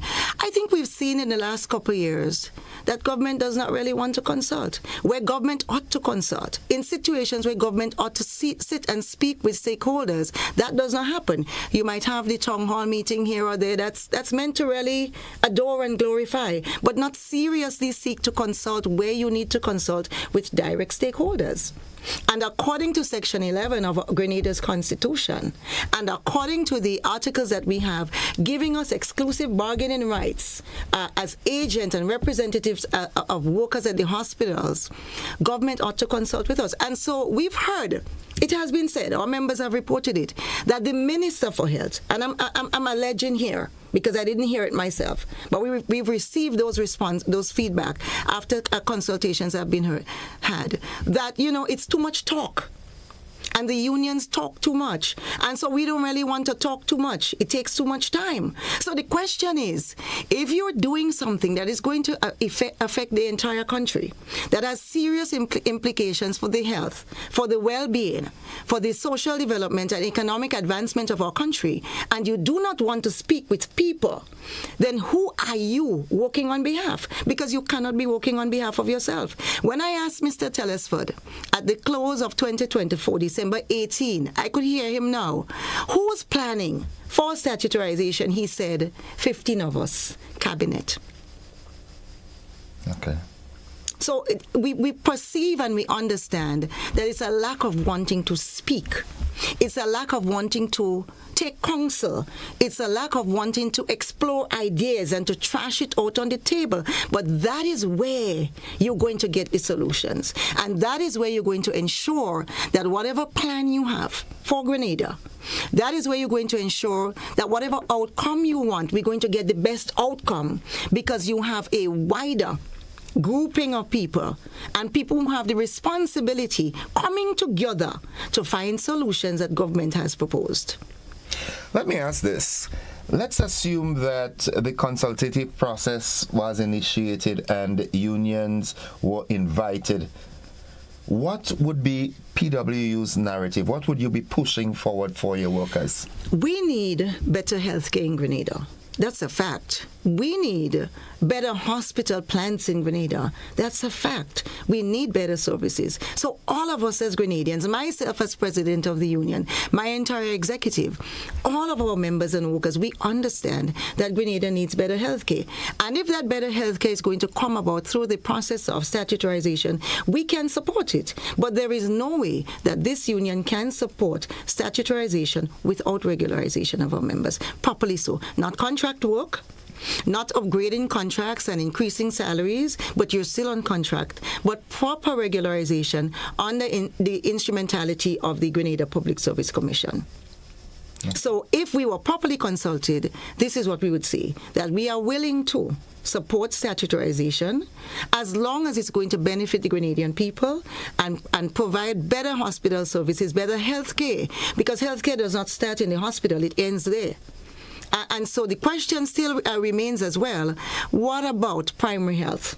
What about healthcare on the districts? Because we're not really hearing about that. We're simply hearing about a hospital. Every time the question is asked of government, what about healthcare? The answer has been hospital. And hospital is the end result.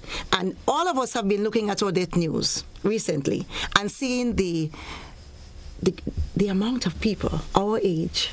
We are the elders, you know. Yeah, I feel that way. We are the elders. Yeah. I might not look it, but I feel that way. This is, I will endeavor, because I know the members of government listen to this program, so I will endeavor to get a response from the other side, hopefully the Minister of Health or someone within the ministry. Now, as it relates to regularization of your members or employees in general, why do you think there's a sort of slow foot approach in regularizing? What is there something that is going to put government or maybe the economy in dire straits if all workers are regularized? Contract work was designed to make workers vulnerable. Contract work was designed to ensure that workers cannot have properly the security that they need, and that unions may not have the kind of membership that they should have, because many workers are still employed in such a way that they do not pay union dues. We're still finding out day by day. Sometimes we find out someone here is not paying union dues. Someone there is not paying union dues. A lot of our nurses at the General Hospital, they're not paying union dues because they're employed under an agency. And so why would you have workers toiling within your public sector in any area whatsoever, year on year, and they're just contract workers, which goes against our labor laws. 29.5 speaks about ways that you can be contracted, and the manner in which public servants across the public sector is being regularized is not regularization, but it's regularization according to a form, because they're still given a letter that says you can be dismissed for no reason whatsoever. The employer does not have to give you a cause. So what you find is that workers are fearful. And we believe the science has proven that employers use that tactic to keep workers onshore and vulnerable so that they can be controlled and managed outside of what should be normal protocols of human resource management. But why would you, as an employer, want to instill fear in your employees, knowing fully well that it will impede the delivery of what is expected, which is excellent service? Why would you want to do that? You see, I suppose it goes back to wanting to control the factors of production and believing that perhaps if you make workers vulnerable, if they're afraid, that you perhaps can get the best out of them. But that's what the slave masters did. The slave masters kept his slaves afraid and vulnerable and fearful in the hope that you can eke out of him his last his last drop of sweat and his last drop of blood. Maybe to an extent it works, but you cannot have a government continuing to employ people, more than 80% of your public sector, under contract, and saying to the public, we are regularizing and we are making workers safe. And we really call on government, the administration, to do better. Now, I know a lot of the private sector is listening, and I do encounter a lot of managers who says to me, Ms. Hazard, we have a problem. We have a problem with productivity. We have a problem with employee attitudes. We have a problem in the manner in which workers conduct themselves. And I dare say that's a bigger question that our society has to open, examine, and find solutions to. Because does it start in the workplace, where a person may go to do a construction job and he works for 2 days and then buy a pair of shoes and doesn't return? Or he works because it's carnival and he wants to be able to afford some outfits or a couple shows, and he doesn't return. Or he goes to work and he says the sun is too hot, so I'm not returning, or this job is too difficult. What has caused that? What has caused a country where traditionally, when we outsource our people, when people go onto the cruise ships and go abroad, Grenadian workers are sought after. And even here in Grenada, our morale, our ethics, our attitudes, over this is what we know, that Grenadians are hardworking people. We were raised to believe that we ought to be hardworking. Yeah, we have to. So the question is now, what has changed? How are we acculturizing our young people, our prospective employees, so that they understand that culture of hard work and working for what you want and not coveting somebody else's, and not believing that if you sit down, it's going to happen? Something has gone a little awry. And I believe we ought to open the conversation, understand where the problem lies or where it is emerging from, and attempt to fix it. Let me ask this. Now, if statutarization was to take place, right, and workers at the hospitals are just moved into that new statutarization process or statutarized entity, would it adversely affect them? Again, if it's not done properly, and if it's not done in their best interest, it would. Because if you change the employer, then you are changing the terms. You're changing the terms and conditions of the employment. Because if the employer presently is the Ministry of Health, Government of Grenada, and you statutarize, and it's called whatever it's called, and you're not being operated and managed by a board, that's a different employer. And so you cannot sell the employees. They're not goods. They're not up for barter. They're not up for trade. You can't decide. It's not like the chairs and the desk. You can sell that. You can hand it over. But you can't hand over people. And so that is why it has to be done properly. And it has to be done under the agency of the exclusive bargaining union, and that is the Grenada Public Workers Union.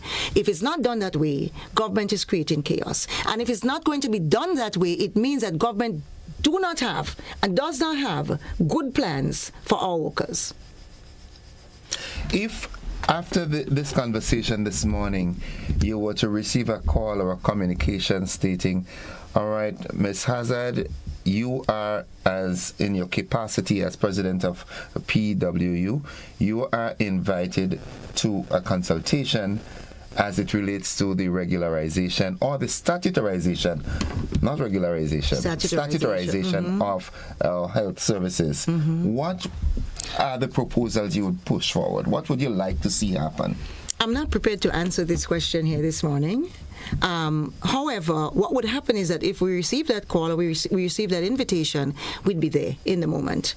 And we have written to government. We're going to keep knocking on doors. And statutarization of any hospital services in Grenada will not go ahead without the unions being properly invested. That's a very strong statement. But it cannot. And it will not. So it's incumbent upon government to quickly do the correct thing. And that is to include and involve the unions. It's not a strong statement. It is what it is.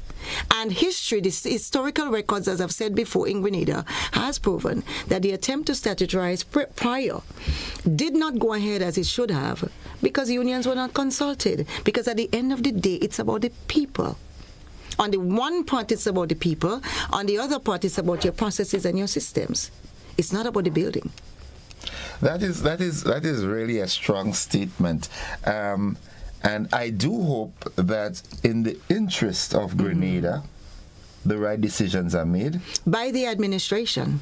We are here, the Grenada Public Workers Union. We're here. We're ready. We have examined the idea of statutorization. We know what we want for workers, and that is establishment. And maybe regularization, properly so. Regularization under the establishment of the PSC, so that persons can be assured that the years that they have toiled and put in at our plants across the system, that those years do not go in vain. That somebody cannot take away their 1969 pension. That somebody cannot decide, I'm going to employ you in ways that are not advantageous to you. And I'm going to employ you in ways that makes you vulnerable. Workers, they're not objects. They're people. They cannot be battered or traded like that. From your involvement with unionism, all right, can you tell me, rearrange my ignorance, where did this contract employment come from in Grenada? I started teaching in 89, and I got into the Hermitage Government School because someone went to Teachers College for 2 years. So there was an opening there. That person came back 2 years later, and because I was a good teacher, they sought for another location, so I was sent to Paraclete Government because teacher Margaret was going to college for 2 years as well. Mm-hmm. And then after that, I had to transition to another, to the private sector. But this contractual arrangement for people who seem to be performing continuous and permanent positions. Where did that come about? So as you said, that's how we all got into teaching, because I started out my career teaching as well. Someone went to college, so there's a space. And so government can properly contract employees. Government can properly contract employees in a number of ways. You have contract for service, you have contract of service. You may also have contract where you have a project or you have a specialized function that you cannot find within or among your staffing pool. And so for a period of time, you need to contract out that job. So government can contract, but what government cannot do and ought not to do according to the laws of Grenada is to perpetually keep someone employed as a contract employee. That started 20-something years ago. And it has been practiced under both administration. And when I say both administration, I mean the NDC administration of the past, the NNP administration for as long as we've had them, and now this present administration also continues to practice contract work. When this present administration promised Grenada that they were going to ensure that workers were regularized. And so the practice has emerged and become almost culture over time. And over the years, it seems as if contract work has replaced what is supposed to be permanent work. You know what is very disheartening and hurtful. And I say hurtful because just last week alone, I've spoken to a lot of workers who have cried. On Saturday, I burned my food talking to a worker who was crying for me because that worker is in the service 12 years and says to me, I'm being pushed around. I'm being maligned. I see people in the social media space talking about me, attempting to get me fired politically because they're accusing me of being political. Someone who is political and who is employed by government presently in a political capacity, in a partisan capacity, not a job that the public sector needs, not a job that you're going to see written up in the estimates of revenue and expenditure, but a job that the administration, they decided that I need this person, this project to do that. And this person is saying, I have a bachelor's degree, but I'm still under contract and I feel imperiled because when people bring news and says I do not support the administration, and the worker went into great detail, and last week we had another one, and you're wondering, why do we want to treat our people like that? Why do we want to say to our workers that when we employ you under contract, you are managed by the SRNO, which is SRNO 1969 Public Service Commission, which is the rules and regulations that is used to manage established workers. But those rules are used to manage contract workers. But when it comes time for firing, Section 79, 80, 81, 88, the procedure for disciplinary conduct, the procedure for termination is not adhered to. The worker receives a letter that says, go. Literally, go. We don't want you anymore. We've seen it happen. There's a gentleman, Mr. James, recent in April of this year, just received a letter. When I looked at his file, when I reviewed his file, commendation after commendation, positive performance appraisals reports. But somebody decided, go. I no longer want you in my ministry. And workers are being told those things as well. You better be careful, because we don't really want you here. Don't go in this section of the ministry. Don't go into that office. I don't want you there. This is happening. You're joking, right? I am not joking. No, this I'm serious. Someone says here, encourage your members to upgrade themselves. You cannot put square pegs in round holes. Maybe your members are not qualified to be established workers. No, not at all. The preponderance of workers across the service are overqualified, eminently qualified, and experienced. So I want to thank the person for the comment. Upgrading and upskilling is continuous. Education should be lifelong. And so all workers should ensure that they continue to upgrade. When I speak to workers, like some of those who called me last week, and in the last couple of weeks, I say, what's your qualification? Do you need to upskill? Are you not being regularized because perhaps you do not have proper credentials? And they present it. So the problem across the service, with more than 80% of our workforce being unestablished, is not about accreditation. It's not about credentials. So what is it? That government continues to employ workers on contract because it suits government. Is it a cost-cutting measure also? You know what? I'm not here to make arguments for government this morning. I know it has to do with IMF and oversight and all of that, and presenting the wage bill or the official wage bill vis-a-vis not presenting the official wage bill. But the fact of the matter is, these people are paid. Whether they're employed permanently or they're employed under contract, they are paid. Okay. They are paid from taxpayers' dollars. So why not give them their proper appointments? And the statistics are there, the spaces are there. When we open, and any member of the public can do it, Google revenue of estimates and expenditure 2025 any year, and you'll see the votes. You'll see the ministries. Each ministry is a vote, and you'll see the corresponding positions that are vacant. In your hospital plan, there is supposed to be a certain ratio of nurses to patient. We cannot say at all that our nurses and doctors and technicians in Grenada are not trained. We are elite in the Caribbean. Grenada has been a forerunner and a leader in preparing healthcare professionals, especially our nurses. It's a tragedy that our nursing school was closed because the caliber and cadre of workers that were prepared in that nursing school, it doesn't compare to what's happening now.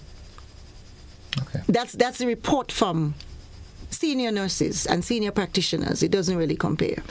I know from, because I've operated under contract myself. I have as well, right? For 2 years, yes. And usually some contracts, based on whether it's contract for service or offers or... often for? Yeah, I can't remember which one of them, but usually on the climax of the contract, there's what you call gratuity. A gratuity. Right? Now, with that being so, how does it make the life of the employee different if they have a contract with gratuity at the end of it, and in comparison to a regularized worker? Right. So let us be clear.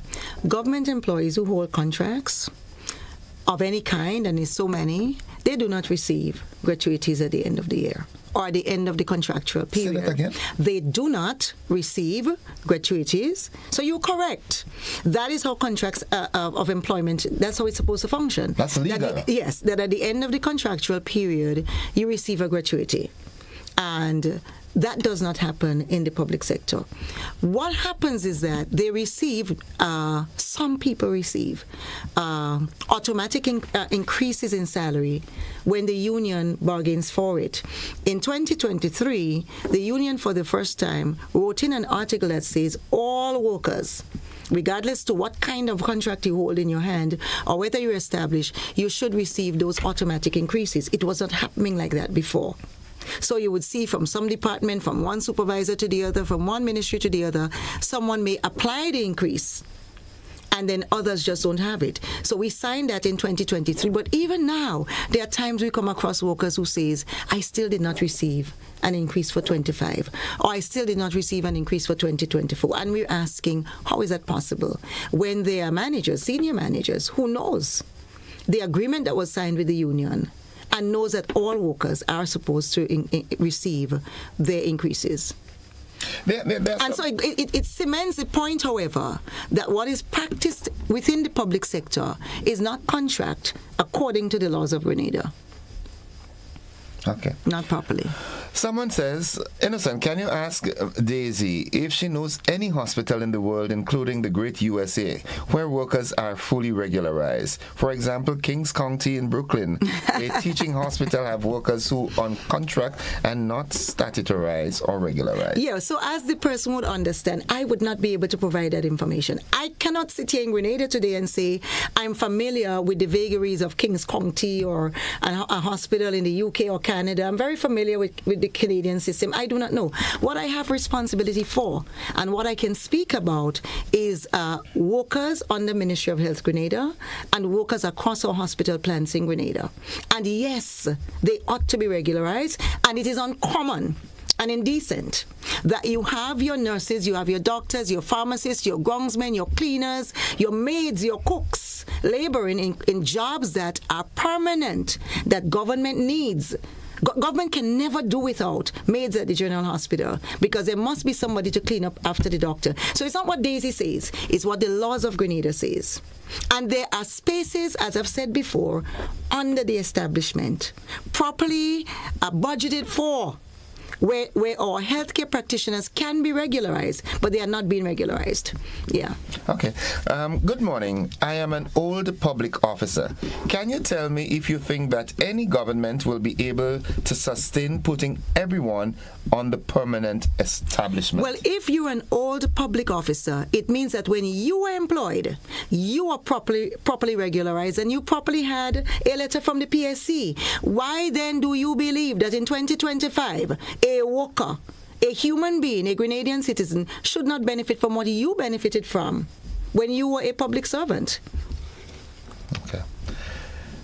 This conversation can go on and on, and I'm loving it. Now, someone says, Mr. Hazard, this government is very new in comparison to the previous government. I think they need time to put things in its proper perspective. They are doing a lot. Please take your time and don't expect these guys and gals to work miracles. They are only human. Government is not human. Government is not human. Government is a machinery.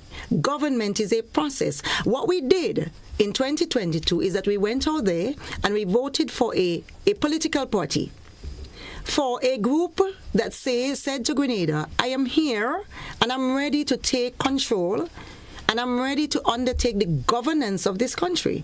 And there are structures, there are parameters, there are guardrails, there are guidelines within which government must function. And any day we allow a group of people in our country to run our country outside of the guardrails that our country properly provides for, and we say leave them because they're a bunch of guys and gals, we have a problem. And so, no, the union supports government. The union supports the present administration. But the union also supports accountability and good governance. And good governance says if you want to change the terms and conditions of a bunch of employees, and if you want to change a mechanism in our society that was previously running as mainstream government, and you now want to statutarize, this is not new. We have statutorized a number of entities in Grenada from 1995 to now, starting with TAMCC and Grenada Postal Corporation. There is nothing new here. Government don't have to imagine how to do it. The blueprint is there. What has worked in the past is there. What has failed in the past is there. And that's the beauty of governance, that the people that we elect, they are not the technicians. They are not the bureaucrats. They are not the one who is expected to have the knowledge and the know-how. That's what you employ public servants for. So allow us to do our jobs. And I'm very grateful for that question, because I believe in Grenada, it is a bit of education that we need as to how government ought to function and run. Because somehow, in our political culture and landscape over time, we have come to believe or to accept that it's 15 people we put in the cabinet that is supposed to run the country and is supposed to do the day-to-day functioning of governance. No. It's the public sector. And that is why you look at all the positions across the public and you look at all the capacities, the qualifications that people are supposed to have, so that they can properly administrate this country with policy directives from your cabinet of ministers. The cabinet of ministers is not to run the country. And that is where we fall into big holes in Grenada, because we believe, as our minister said in December 18, 2024, 15 of us are in cabinet and we're bright and we can plan for statutorization. All right, we are going to accommodate a couple calls, Daisy. Sure, absolutely. Let's start with this one. Good morning, caller. Welcome. Thank you very much, Pleasant good morning. And pleasant good morning to you, madam. I will probably, let me see if I can get this thing done there. I just want to encourage you into whatever your future endeavors are, and I hope that you will stand firm, because I think that we are at a juncture where we need to mash our brakes, pull up, things it's just not happening. And I although I am not fully active in outside there, because maybe you probably might remember me. I'm a one-footed person who fell for you. I mean, it's a joke I make now. But when you came to the funeral and you got a park, and then I was on a wheelchair, and somehow I fell down. You probably must remember that. I still have two black, whatever it is. Anyway, I want to keep your spirit high, because that's what we need in this country at this time. You have a good time. Thank you very much, scholar. The nurses that were trained in the School of Nursing are the better nurses. They are trained in all fields, but the new ones now are not trained properly. They don't know as much as the ones before. I know, because I was trained in the School of Nursing. Let's go back to the telephone line. Good morning, caller. Welcome. Hello, good morning. Hi, welcome to the program. Yeah, it's a good program. I think when we look back at our national history, the politicization, so to speak, in everything in Grenada is disastrous. As a matter of fact, it is catastrophic. This administration said just a stroke of the pen. Probably the pen has a stroke. Okay? I do believe that the health sector in Grenada could be statutarized or even privatized. We need education, and for the government to fail to consult based on what the union leader is saying, and I believe what she's saying is correct, it is silly and it is offensive and disrespectful, not just to the trade union and the members of the union, but to the nation. Because, Albert Einstein said once that all he knows is that he knows nothing. So for a group of people to believe they have all the answers and their position is absolute, it is disastrous. I do believe, and I'm calling on the government to meet and to consult and to just stop the victimization and the politicization of this beautiful land of ours. Thanks very much. Thank you very much, caller. All right. Someone says, Thanks for the information. As a worker of the hospital, I noticed that the government thinks it's only the doctors and nurses are working in the hospital, and as a result, they give them $1,000 and $500 increase respectively. The rest of us are being ignored. Yeah.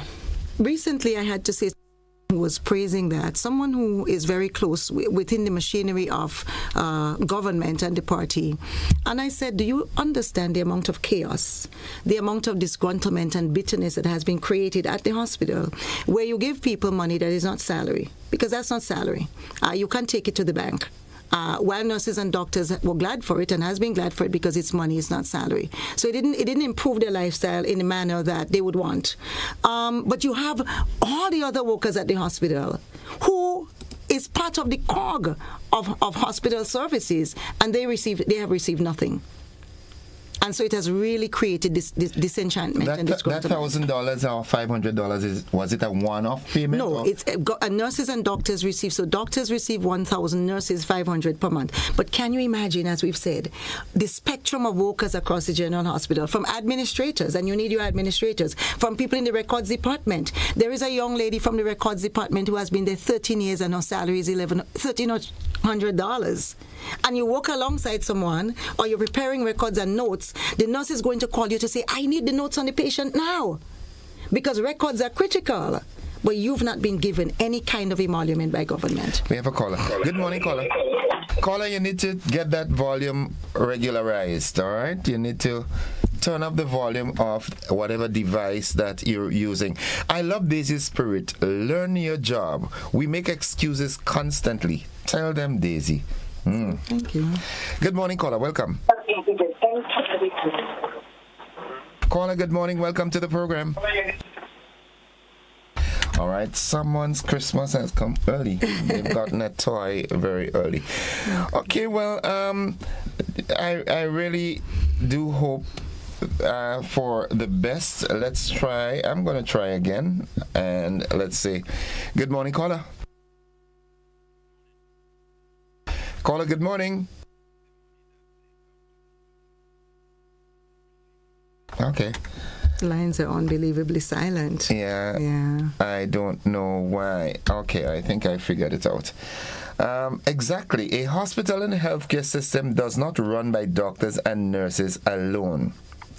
Daisy, I heard you, but there's no way government will be able to stay or regularize all workers, and that's a fact.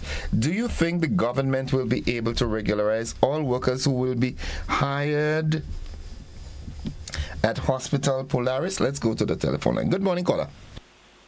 Good morning, Innocent, and to your lovely and beautiful guest, Miss Azar. How are you, Miss Azar?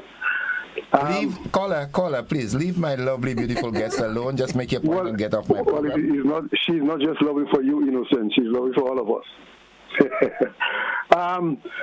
Daisy, I want to say that I love how you articulate and how you advocate on behalf of your workers. But sometimes I get that gut feeling that, and I don't want to use that strong word, but I think I have to use it. I somewhat categorize the response of the unions in Grenada to the Deacon Mitchell administration as being obstructionist. And I make no apologies for saying so, because I think you all have the information. You know the information. You know what are the drawbacks and all of that. You all have been there for years and allow a lot of foolishness to happen. All you did not take the stand. All you did not stand up, in my view, and do what you are supposed to do, to turn back the turmoil that we are in now. It could have happened. And now, I think this administration is trying the utmost best to correct those situations. So, sometimes I listened just last week on GBN2, as a matter of fact, where one of the PSCs was talking about the continuing regular. Obviously, it's a process. And I know we have grown as a nation to like this instant coffee thing that was introduced by the past administration.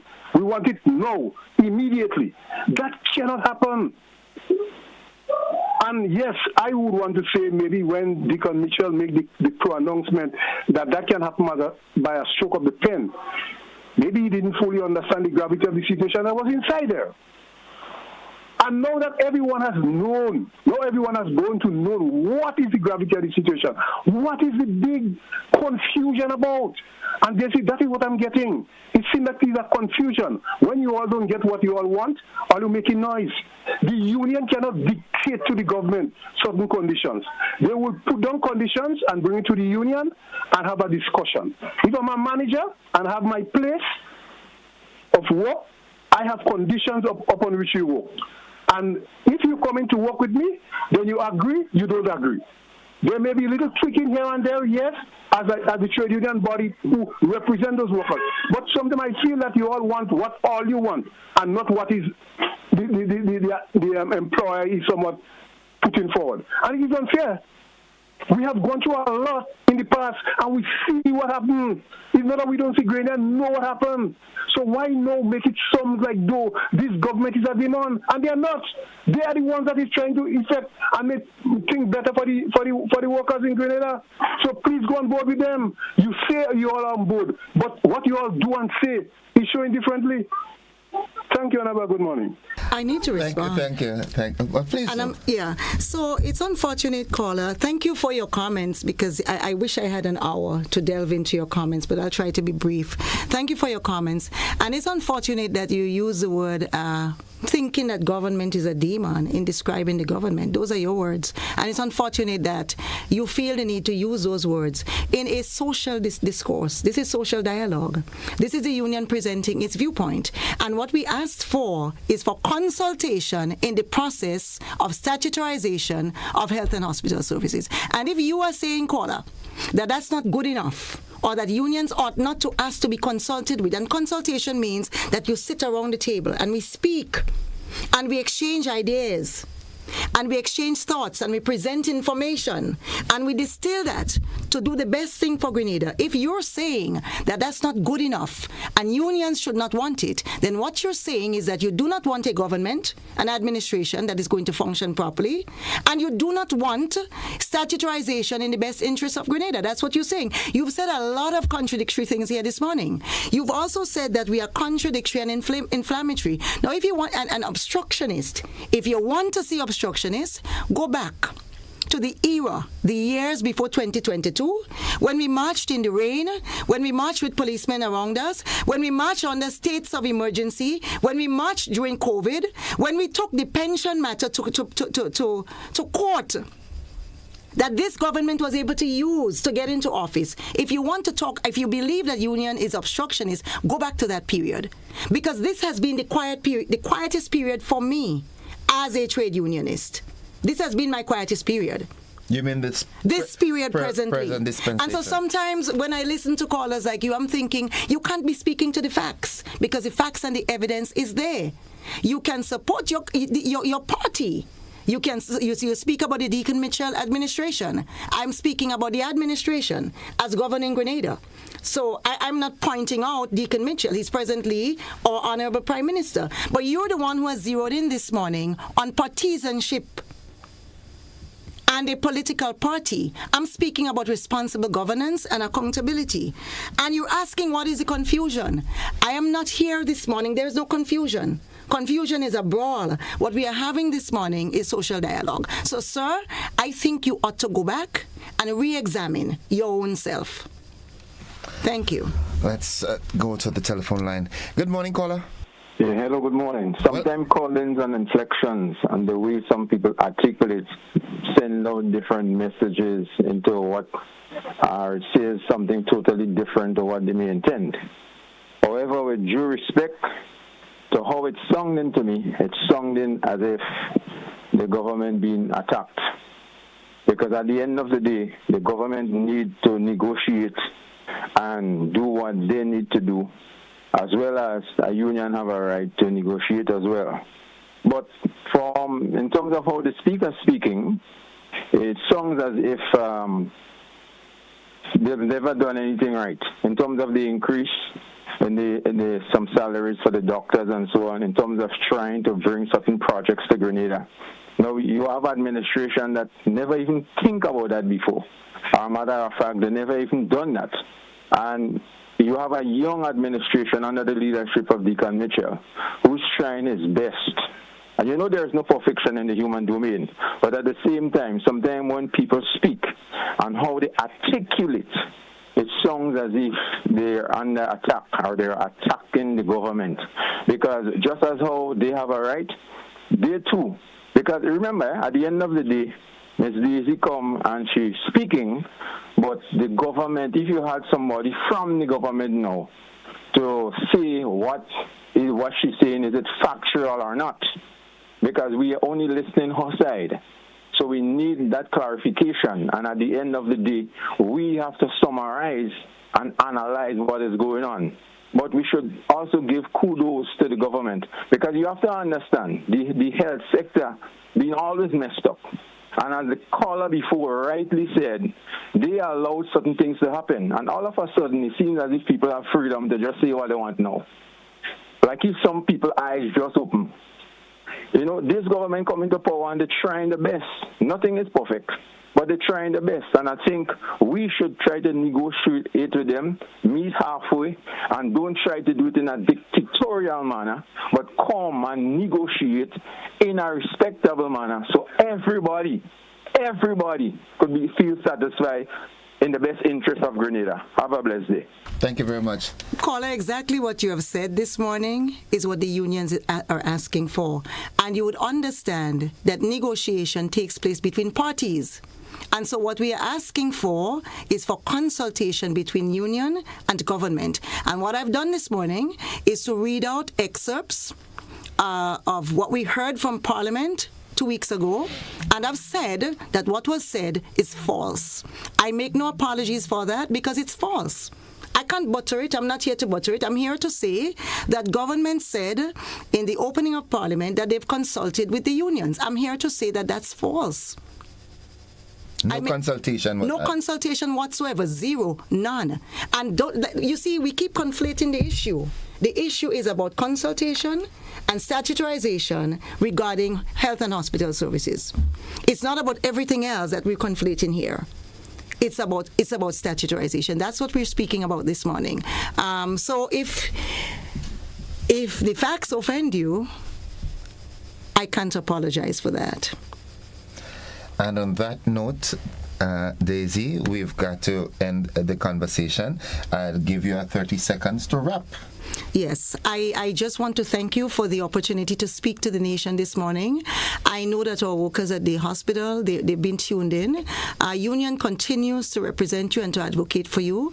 And the Grenada Public Workers Union is calling on government in the process of the planned statutorization of the General Hospital and all hospitals across Grenada. We are the exclusive bargaining agent for workers at the General Hospital alongside the GTAU, and we properly ask to be consulted. We also say to the nation that if government goes ahead with the planned statutorization and do not properly consult stakeholders that has to be consulted, what we're going to have in the future is an announcement of a statutory body that is not a statutory body.